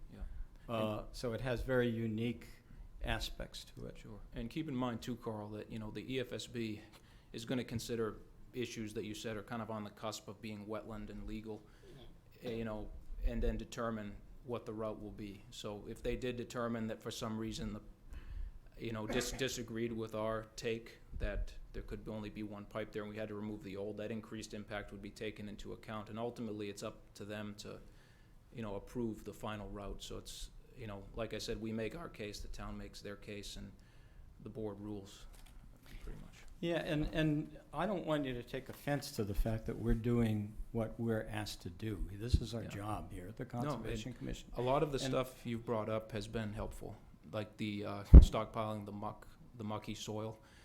You know, our typical spec is to stockpile soil on mats, but in inundated wetlands like that, I mean, that's one area that we're currently looking for a solution to. I mean, and I thought that was an excellent comment. And I think, you know, some of the solutions might be, like Mr. Vero mentioned, a trough, or we could use some type of silt fence reinforced with hog wire, and that's something that, again, we typically give generic details on that, but if, in the event, we want to give the board the information you need that you feel adequately protects the interest in the act. So that's one, the stockpiling the muck on the soil that we're looking into now to see if we can come up with, when we know we can, that it's not like it's never been done before. Gas pipelines go through these type of resources all the time. We just need to figure out which one is most appropriate for your review and consideration. We might propose a couple, just to give us some flexibility too, depending on field conditions. All So right. I've taken up enough time, Jeff, thank you. Yep, anybody else here at the table have questions or comments for the applicant? In that case, I'll open up to the audience. If you'd stand, give your name, and make your questions short and sweet, and we'll try and get an answer for you. Or, remember, it will only be to wetland issues. Go ahead. Short and sweet, just like what the prelim has been like, short and sweet. Mark Tassoni, good evening. Through the chairman to the peer review, you mentioned letters and numbers of the your report. Where are the locations of those letters and numbers by name? Because if we don't have a map, if we don't have a GPS, there's got to be land locations. I can That's the speak to question. that. So the Megan? letters and the numbers that are referenced have to do with the peer review letter that was issued by Lucas Environmental on June 17th. That document is available on the town website through the link that I provided earlier.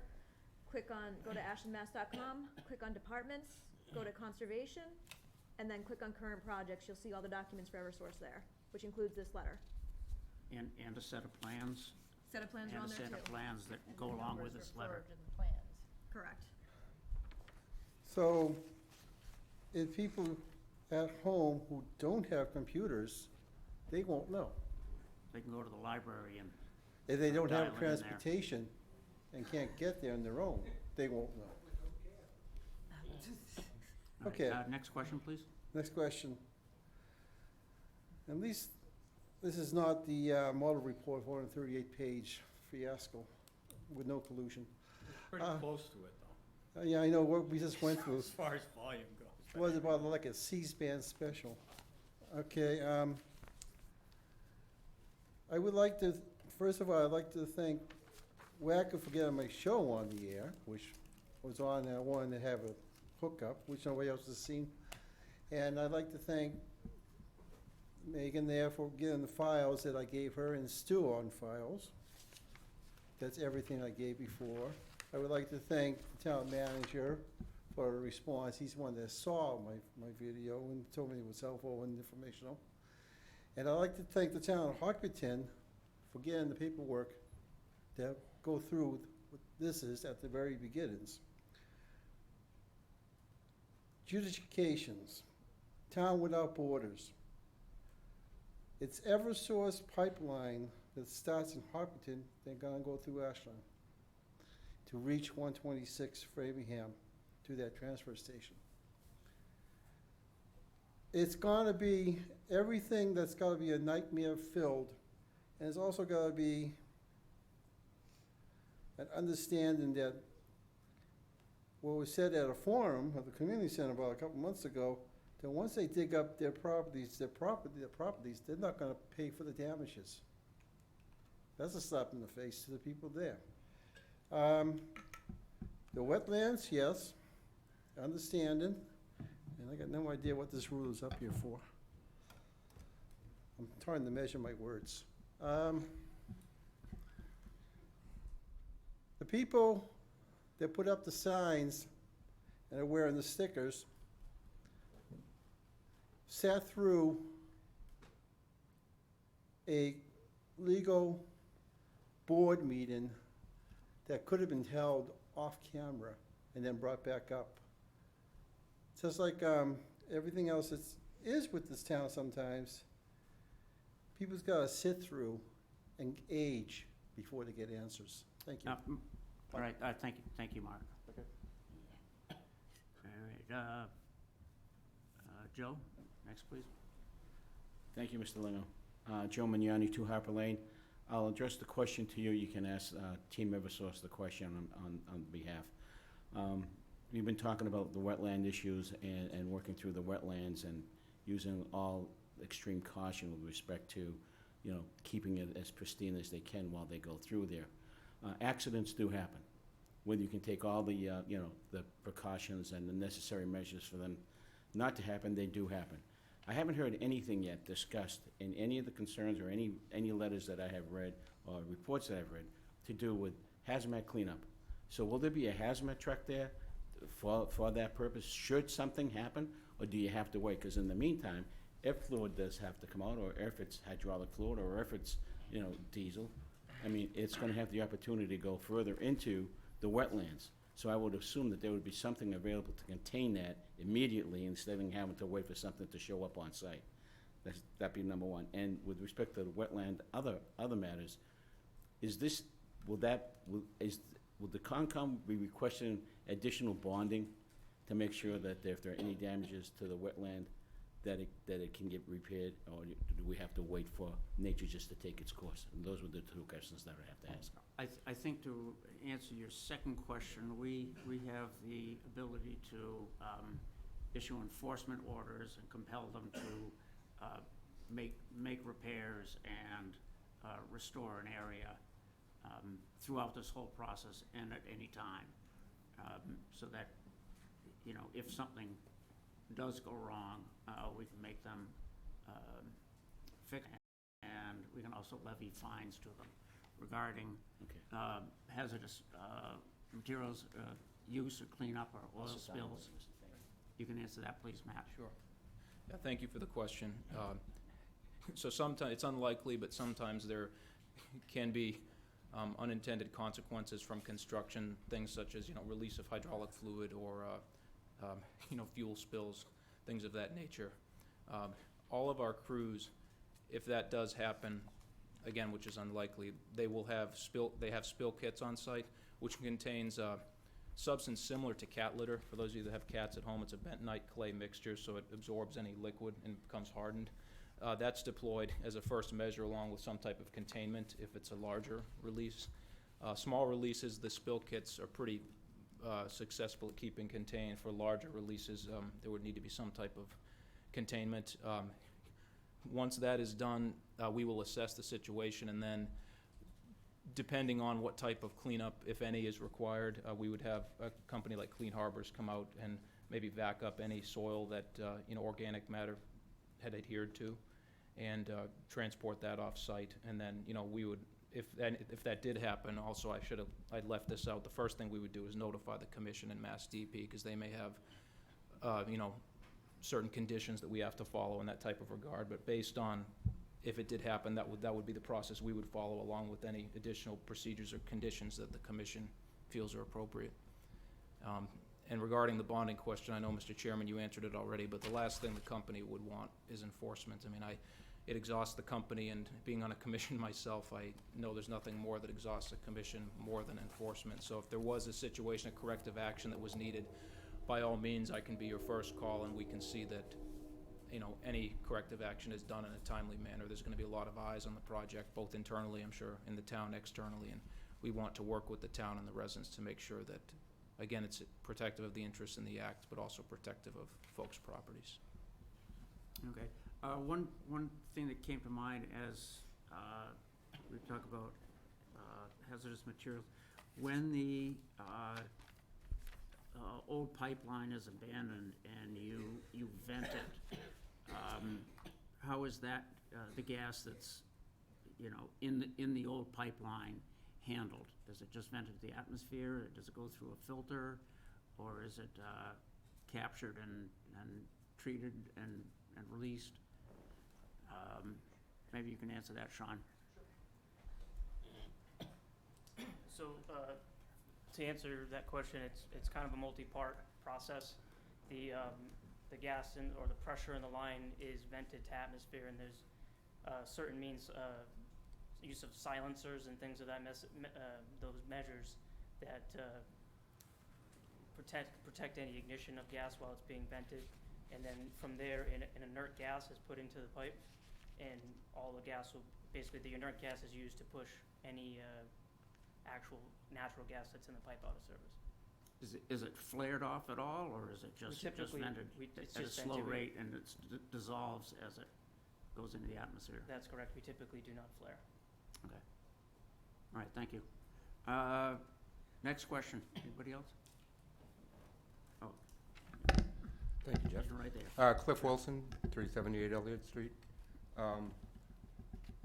First of all, I hate to keep bringing up that, crazy one pipeline thing. However, since it was brought up, I get a kick out of the Eversource legal team. They remind me of a magician, look at my left hand, but don't pay any attention to what I'm doing with the right. The same document that refers to that one pipeline also has the term transmission line in the same document, on the same page even. A transmission line would give an indication that something is transmitted through it. Now, they don't say that there's only one transmission line. They say there is only one pipeline. A pipeline could be an empty pipe. It could be a pipe with gas going through it, or some other liquid or gas. So to say, oh, a pipeline isn't a pipeline because it doesn't have gas going through it, no, that's a transmission line isn't a transmission line unless it doesn't have the gas going through it. So pay attention to their legal team. I don't agree with it. Number two, and this is far more important.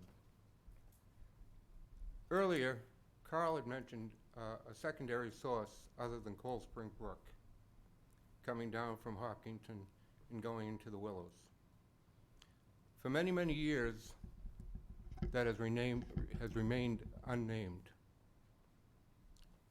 I noticed it several years ago, so I renamed it Cliffs Creek. So I'd appreciate it in the future if you would refer to that as Cliffs Creek. Thank you. All right.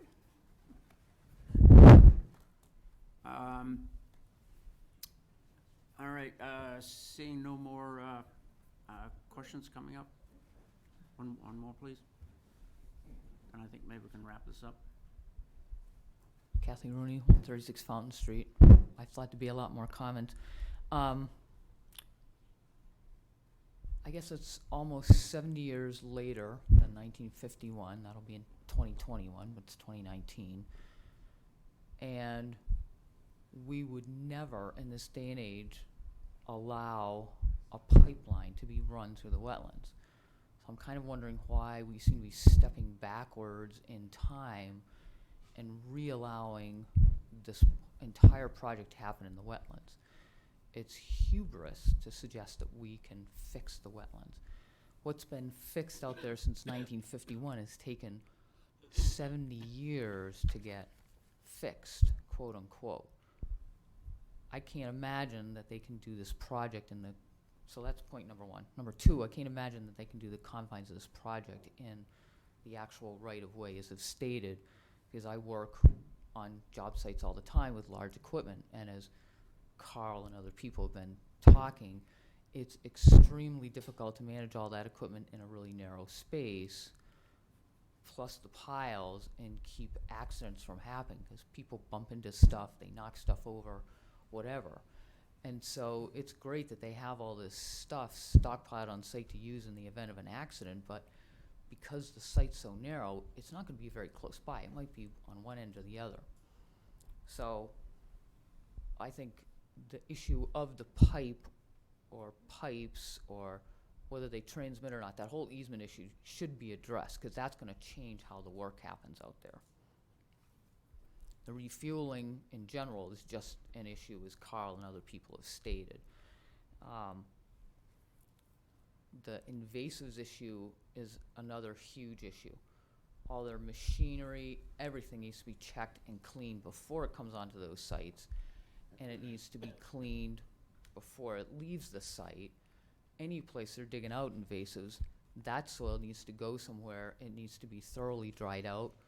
All that stuff needs to be killed. It can't just go into a dump somewhere, because they're going to get Phragmites or whatever else is out there growing in it, and then they need to replace it with soil and kind that's like the wetlands. Yeah, I think you bring up a very good point about cleaning equipment, much like you do when you haul a boat trailer out of one pond. It has to all be rinsed back into the same pond, so you're not cross-contaminating areas. So Right, and then on, you can add that to the punch list. and then I keep hearing things like, when we found out about it for that exposed stream pipe. Well, I don't think Eversource is doing their due diligence if they didn't know about it right away, that that pipe was exposed. When we found out about it suggests that somebody in the town notified them and said, yo guys, come out here and check this out. Then there's another, if these procedures are followed, and I'm quoting, those procedures have to be followed. That's the law. So I'd recommend that, God forbid, if the commission actually approves this project going through the wetlands, that at every single workstation, Eversource pays us to have one of our monitors standing by from half an hour before they arrive on site till half an hour afterwards, to make sure everything is inspected and happening the way we want it to happen. And then one of our people will have that all-important phone call when there is an accident to make those phone calls, because those are the rules for operating that kind of equipment. You have a spill, you have to make those important phone calls, and they detail it depending on what it is. And so that's not even an if, that's the rules. They have to follow them, and we need to be on it, and we need to have them be on it. Yeah, typically, one of our standard conditions for a project of this magnitude is to require a wetland monitor to be present and to be, hired by us and paid by the applicant. We need it at every single place where they're doing work for every single stop along the way. So if they're working at 3 locations that day, it's 3 people. The work can't happen if there isn't 3 people there. We can't say, oh, go ahead, we can't find 3 people. We gotta insist on that. That's our right. And personally, I think this through the wetlands is baloney. That wouldn't be approved today. We shouldn't be approving it now. It should go through the streets, and they should be finishing the streets from curb to curb. They make a mess of the streets, they gotta fix them nicely. Thank you. All right, thank you.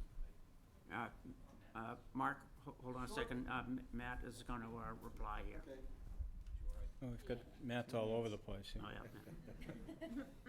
Sure, thank you for those comments. I just wanted to clarify one thing. I misspoke earlier when I said that when we found out about the exposed pipe, Sean just informed me that we've known about that for a long time. So I just wanted to clarify that. That was my fault. I misspoke on that.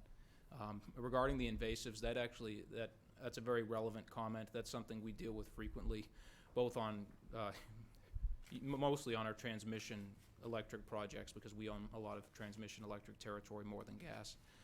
But the biggest threat to introduction and migration of invasives is the use of the swamp mats. So a good matting contractor will do this anyway, but they'll make sure that the mats are clean coming on site, and we inspect them to make sure there's no root or seed stock on the mats from other sites. If we did put a mat in, for instance, a Phragmites wetland, we would not just move it to another wetland. We would either, one, take it to an upland or another area on site where Phragmites wouldn't grow. It can grow in upland, but less likely. Usually it's in wetland. And we would either wash it down with a water truck that's on site for dust control, or another method that we use if there was not an underground pipe is sometimes we would pick up the mat and drop it, and vibration would shake off any root or seed material on there. So and the same goes for equipment. I mean, large equipment with rigid tires, sometimes root and seed material can get in there. So we make sure those are washed, inspected prior to being on site. So that's one thing the company's been doing, because unfortunately the invasives keep coming. So we have to do whatever we can to keep them from moving as part of construction. All right, Mr. Waldrop, could I, while you're up here, so you don't have to get up again, could I Sure. have a follow-up question Yeah, for something that absolutely. you mentioned before? Because it's kind of stuck in my car a little bit, and I guess I want some clarification, but I think we probably all want some clarification. You suggested, if you didn't say it specifically, that ultimately it's going to be the siting board that decides where this goes, and what happens here is irrelevant, because it will be superseded. Do you want to comment on that? Yeah, if that's how it came across, Carl, I apologize. That's in no way what I intended. The part of this process is, well, first of all, the siting board considers this process. They get copies of the meeting minutes, any videos.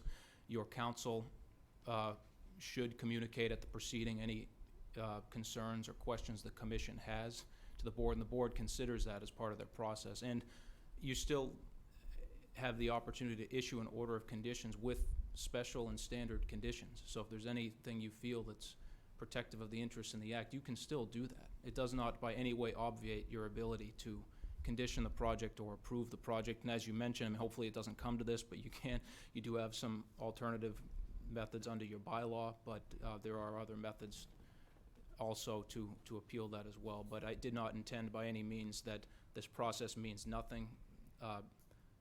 I've met with many commissions, and each one we treat the same way, and we want to make sure that that's not the feeling at all, that you're being bypassed. I mean, the EFSB process, we have to go through it for projects of this size. We can't, it's not a way of circumventing the town.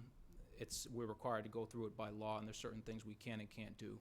And, they consider all the processes that happen at the local level, but ultimately it is, their decision considering everyone's input.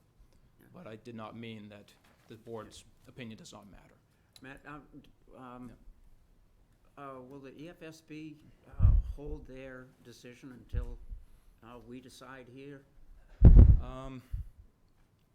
In my experience, I've never gone through this process before. Each project's different, Mr. Chairman. In my experience, no, they will typically, issue once they are satisfied.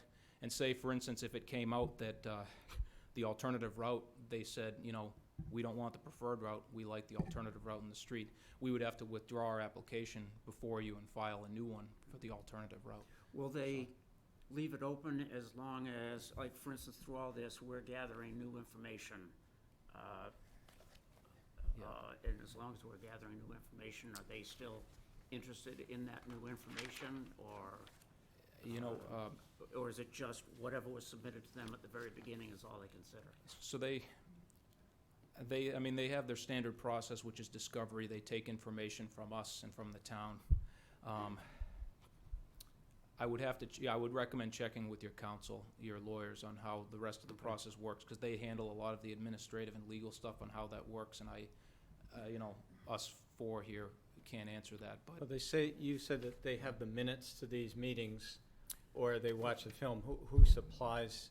Well, typically, that's part of discovery. They will. That they will request request it. They will send to the town, whoever is in charge on your end handling this matter, you know, please provide, I think they actually asked Megan, please provide any minutes from these meetings, and she provided them, and they were discussed in the proceeding.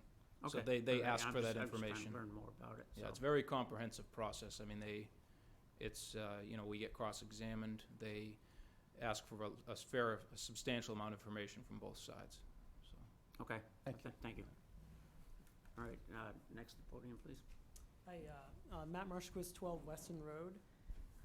I'm the chair of the Sustainability Committee, and first I want to thank the Commission for all of the work you're doing to be diligent. And this is an incredibly complex application, and the process is complex, and I appreciate all of the fine points that you brought to light, and the changes and modifications that are being made will hopefully help the town. I think it wasn't clear to me on first pass that there were so many things that had been missed, but having attended these hearings, a lot of things have been brought to light which are critical. So I thank you for that. I don't want to go into, our committee has written a letter in opposition for other reasons, which I won't go into here, because everyone has been very good about not mentioning climate change and focusing on what the point of this hearing is.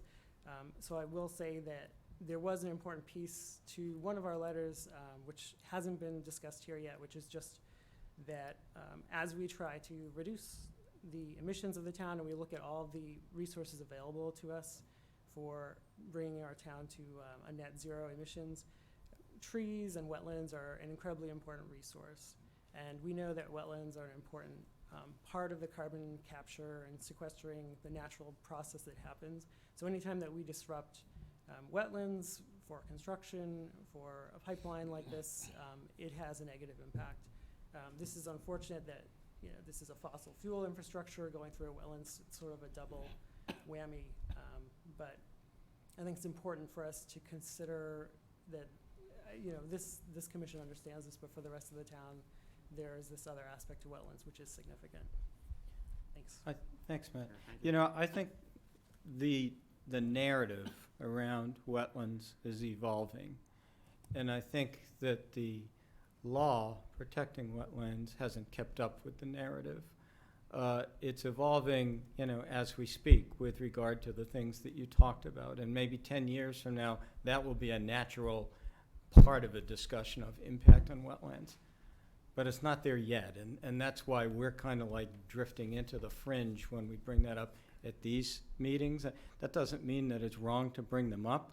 It just means that they're hard for us to defend because there's not a whole lot of precedent in having that be a part of the narrative in 2019. Does that make sense? Yes, absolutely. Thank you. Thanks. All right, thank you for your comments. Mark, do you have anything new to add? Yes, I do. All the people that came up and select the last speaker are members of boards and committees. But this is a town. And the example I'm going to use is for the people wearing the stickers. They should be heard, but don't want to come up and speak to them the time they got a chance. They want the signs to say something, but not the voices. To the people sitting in the audience, I have done this for years. I have spoken, but not for myself, always done for the town. town people, citizens with the stickers. This is your chance to speak, and you don't. What do you think's gonna happen in about 2 or 3 months? It's gonna be like the Lower Lawrence, and nobody had a last say. No people spoken up. Thank you. All right, thank you. All right, obviously, we're gonna have to continue this hearing. The applicant has to, Tell us when. oh, yeah, okay. Just in the interest of, of moving things forward, I know we have Megan's comments that we initially responded to. We have Matt Farrell's comments from Lucas Environmental. I just wanted to see if there was any other comments that we did not discuss that the board wanted to see reflected in our, written response next time, just to make sure that our response is comprehensive and that we didn't have to come back and do it again. He's still gonna be doing the wildlife one too. Okay. So that will be there for you to respond to as well. And when is that expected? I don't know. When do you think? Hopefully by the end of next week. Okay. That's what I'm shooting for. Okay, thank you. My comment to that would be that, and correct me if I'm wrong, Matt Verrill, he was looking for a lot of things that are mentioned generally in the notice of intent, that was looking for more specific substance to support it. And I guess the more that you can provide of that, the more that would help me.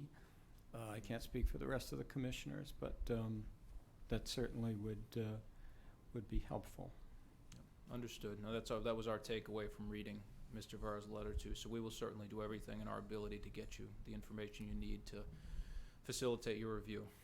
So it's a commitment we can make to you. All right, thank you. So our next regularly scheduled meeting will be July 8th. There's a few hearings that are scheduled for July 8th. I don't know if July 8th would be the best. Do you think you'd actually have documents ready, Rick, in time for July 8th? I'm guessing no. Probably no. Okay, so the next dates after that are July 22nd, August 12th, and August 26th.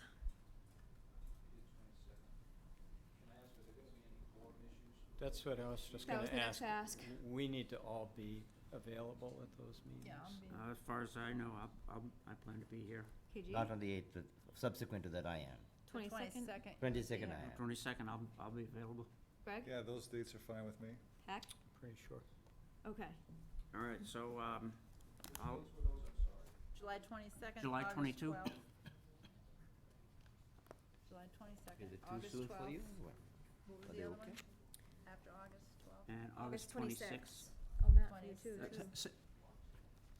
Second and fourth Mondays of the month. 22nd, 12th, and 26th. We were thinking just to get enough time to respond to everything and make sure our responses are comprehensive, that the 12th of August might be the best, but I wonder if we could always do a sooner meeting, and I could email you, Megan, if we wanted to continue. Or, So if they continue to a date certain, we can't hear it before that date legally.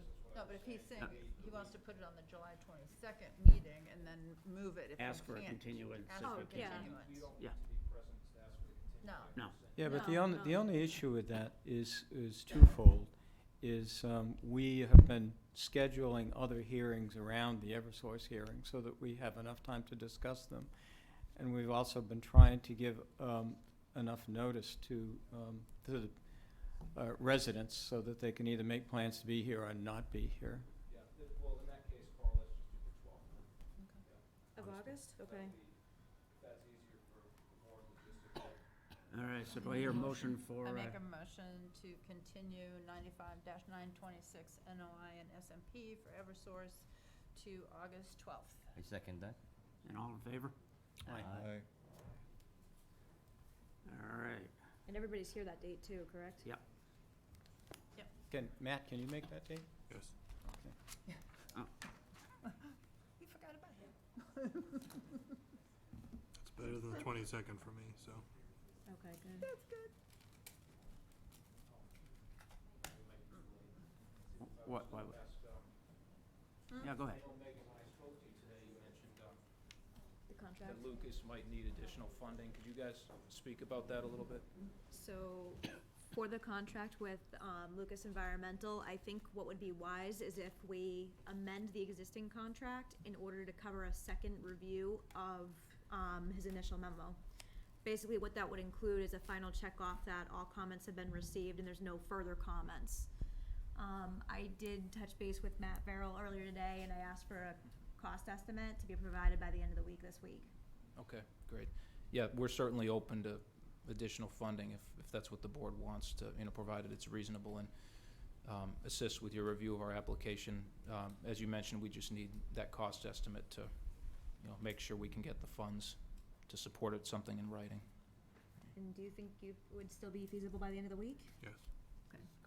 Thank you. They know that it's coming. I told them it's gonna be the end of this week. All right, so we're all set here?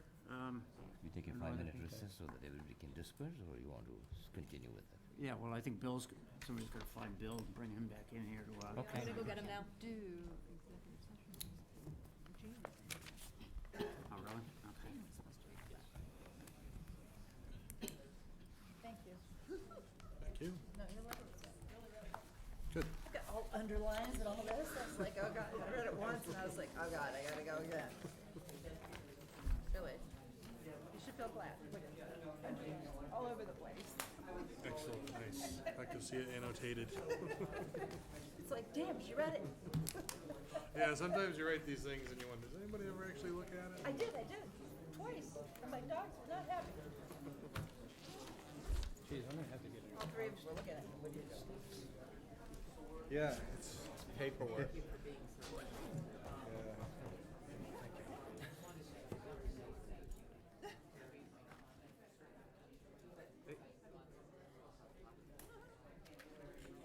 Yeah, Hopkinton. Well, I just, getting, cleaning off those mats and the vehicles is, has to be brought up and has to be done, to prevent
into executive session, or we have one more thing? No, we're gonna open the regular meeting and then talk about whether we go into executive session or not. Wait a But minute. I think he's gonna, Wait a minute. We're still open. We We're don't on have to a open the break regular right meeting. now, but but I guess I'm done chairing this, Yeah, you are. the meeting, so if we wanna take up And we're our rest on- of our business. Done with all the business that we had, except for McGonagall. Yeah. All right, Bill, you wanna, I guess let him know when we wanna restart? We're on, man. Okay. All right, so I'll continue. So I guess the last thing is for the regular meeting is the determination of applicability. yes, for Chris Fif- Katsiopoulos, 50 McGunko Road. All right, so what's your announcement on that? Okay, so you guys remember that this was an after-the-fact permit, and it's right down the street here, for, retaining wall, salt bin, oil and gas type separator? Yep. Okay, so right now, there were a couple of conditions that were issued on the determination of applicability. One was for the concrete apron to be placed in front of the salt bin. 2 was for certain plants to go on top of the berm. So the plants have been added to the berm, and so far so good, but they did just plant them. The concrete apron is not in front of the salt bin, so I've asked him to address that. He said he would. The other thing too is he's been stockpiling type soils of some sort and debris, mainly soils, and lumber toward the back end of his property. It does fall within wetland jurisdictional areas, but it's outside of that berm area, so even if it erodes, it's not gonna go into wetland resource areas unless it goes way over the berm and then in. So it's inside the berm, not Yeah. outside the berm. For me, it's the- outside the berm, but not in the wetland resource area. It's behind the buildings, then the berm, then the wetland. Okay. Make sense? Mm-hmm. Okay. So I just wanted to bring the commission, I just wanted to make sure that the commission was aware of that. What, why is this, You just give us an update on that. Just giving you an update. Okay. okay, the salt bin should have come before the Conservation Commission. It did. It did. It was in the approved plans. It was? Yeah. Yeah, we said they should You put needed they an should apron. concrete front of apron in it. front of it. He hasn't done that yet. So, It Okay. was. I I have can- no memory of that salt bin, but the berm was supposed to be covered. It's not. It was supposed to be covered with, Grass. so I don't recall anything about the grass, but I do recall conditions in there for plantings to go on top of the berm. That's happened. The grass had already taken. Yeah, when- well, it's when he no came longer before. there. And there's runoff down onto Alberini's property. Oh, really? So was it This, just this an place is annu- just totally not reminiscent of what we approved from my Is it just an perspective. annual grass, not a perennial grass? I don't know what it is. We went out there for another reason, for the rail trail. Yeah, And we said, what is this? Jean was with me. and And the berm is all there bare? is nothing on the berm. Okay. Can you take a look then? Yeah. There's scouring that down. runs down to Alberini's. No, go ahead, Carol, just. There's, I don't remember approving that shed, but if you said we did, I remember approving the work there. I don't remember approving that. Do you have plans with you, or can? I don't have the plans with me, no, but I can send them to you. Well, if we did, then we did. I just don't remember that. Yeah. But that whole area doesn't look anything like what I remember being described to us when we were approving it. Yeah, I thought that whole berm was all stabilized with grass and matting, and I assumed it was gonna remain, but maybe that was whole growing season, and then it was just like an annual ryegrass that doesn't come up again a second year. So he's gotta fix that now. He's Yeah. gotta put something to stabilize. Jute, Yeah, netting, the right? jute Yeah, netting. yeah, Yeah.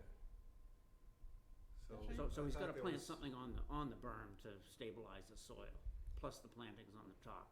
Cause we Okay. had picked out a number of tree types. Joe, did you have a comment on this? I do, because when we were looking at the culvert situation, about a year and a half ago. We were walking, and we didn't get to that location, because that's the old, we'll talk about the old Middlesex Screw Company building. To the left of Which is next to, Alberini's garage? next to Alberini's garage, right. Well, Rick waved us down and said, you gotta see this. So we walked over, and lo and behold, there was this opening in the back area there that it was like, cleared up about 3 acres of land. And he had demolished all the inside, he wiped out the inside, and there were no permits, nothing was pulled. Nothing was pulled. So, we asked him, about this and that and everything else. He was very, very upsetting, and he was very rude. And, we asked him to see the permits. He had absolutely none. He had nothing, absolutely nothing. And then Rick said that he had been talking to this gentleman, and they were gonna put a road in between Rick's building and that current building that's there.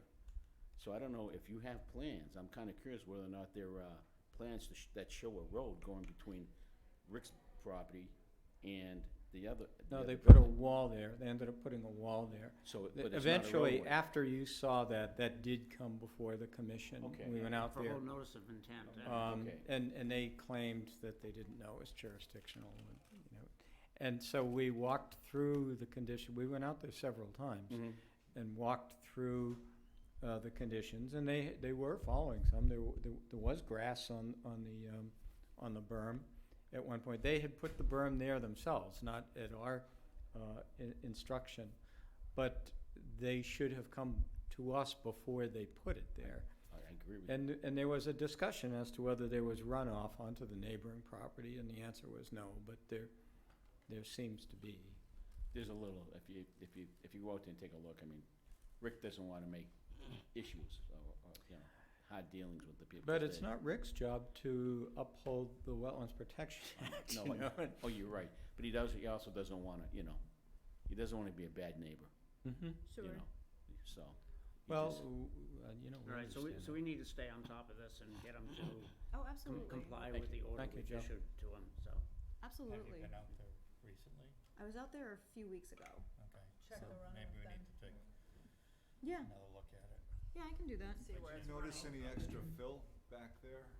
Well, I think so, just because, remember how I mentioned the stockpiling, kind of taking place in back? There's nothing in the plans or the narrative or any documentation that says that we approve that stockpiling. So I wanted to bring it in front of the Conservation Commission to see if anybody remembers that. No, that was another issue. That, all of that stockpiling was not approved. Unless it was approved the same night that we did the salt shed that I don't remember. Yeah. What I remember, he was gonna be operating a trucking company, and the area within the berm was gonna kind of be his playground, and that berm was gonna protect the But it's not a, resources from. But he wasn't supposed to stockpile. yeah, he's not running a trucking company. He's running a loam company. Yeah, that's pretty much what he's doing. No, really, okay. He's running a loan company, then he's stockpiling a loan there. So let me talk to the Whoa. town planner too. I know he just started, so he's not gonna have background knowledge on this, but let me see if he can pull the decision from planning board to see what kind of use that was designated as. And go Also, from what there, we because had then that said, too. means, yeah, Well, because, ours. yeah, and because if he's going against any sort of a planning board decision, as you know, I don't have the authority to enforce that, but the building inspector does. Right. Send him out then. So I'll touch base with Peter in the morning, who's the new town planner. But also look at what did we permit him for? Don't they have, Absolutely. at the don't they have to time, file a too. business certificate with the town for whatever type of business they're doing? Honestly, I don't know about that. I think so. I'll check with the town clerk. Talk to town clerk or something, maybe I they think the will have. building But didn't the inspector would be commission, the better. long before my time on the commission, run into the same issue at the Marathon Deli behind there with stockpiling of? Yeah. Yeah, all that bark mulch, and he Yeah. was, processing it. Yeah, that was D&D mulch. Oh, yeah, they got, That was an issue, they're right? everywhere an issue. Yeah, No, yeah, they- For years. No, we knew they were putting stuff there, but they didn't do what they were supposed to at first. right, yeah, they didn't put any of the drainage in, and the odors coming off that were more than the neighbors could stand. And that's right on a wetland there. Yeah. Okay, All right. so you're Thank gonna you. follow up on that, Mick? Absolutely. So, Thank you. So that's pretty much it from the agenda. The next step is gonna be the executive session. We'll go into it very briefly, and then we'll adjourn. But Shut to him do off. that, we'll need to shut off everything. Well, do you have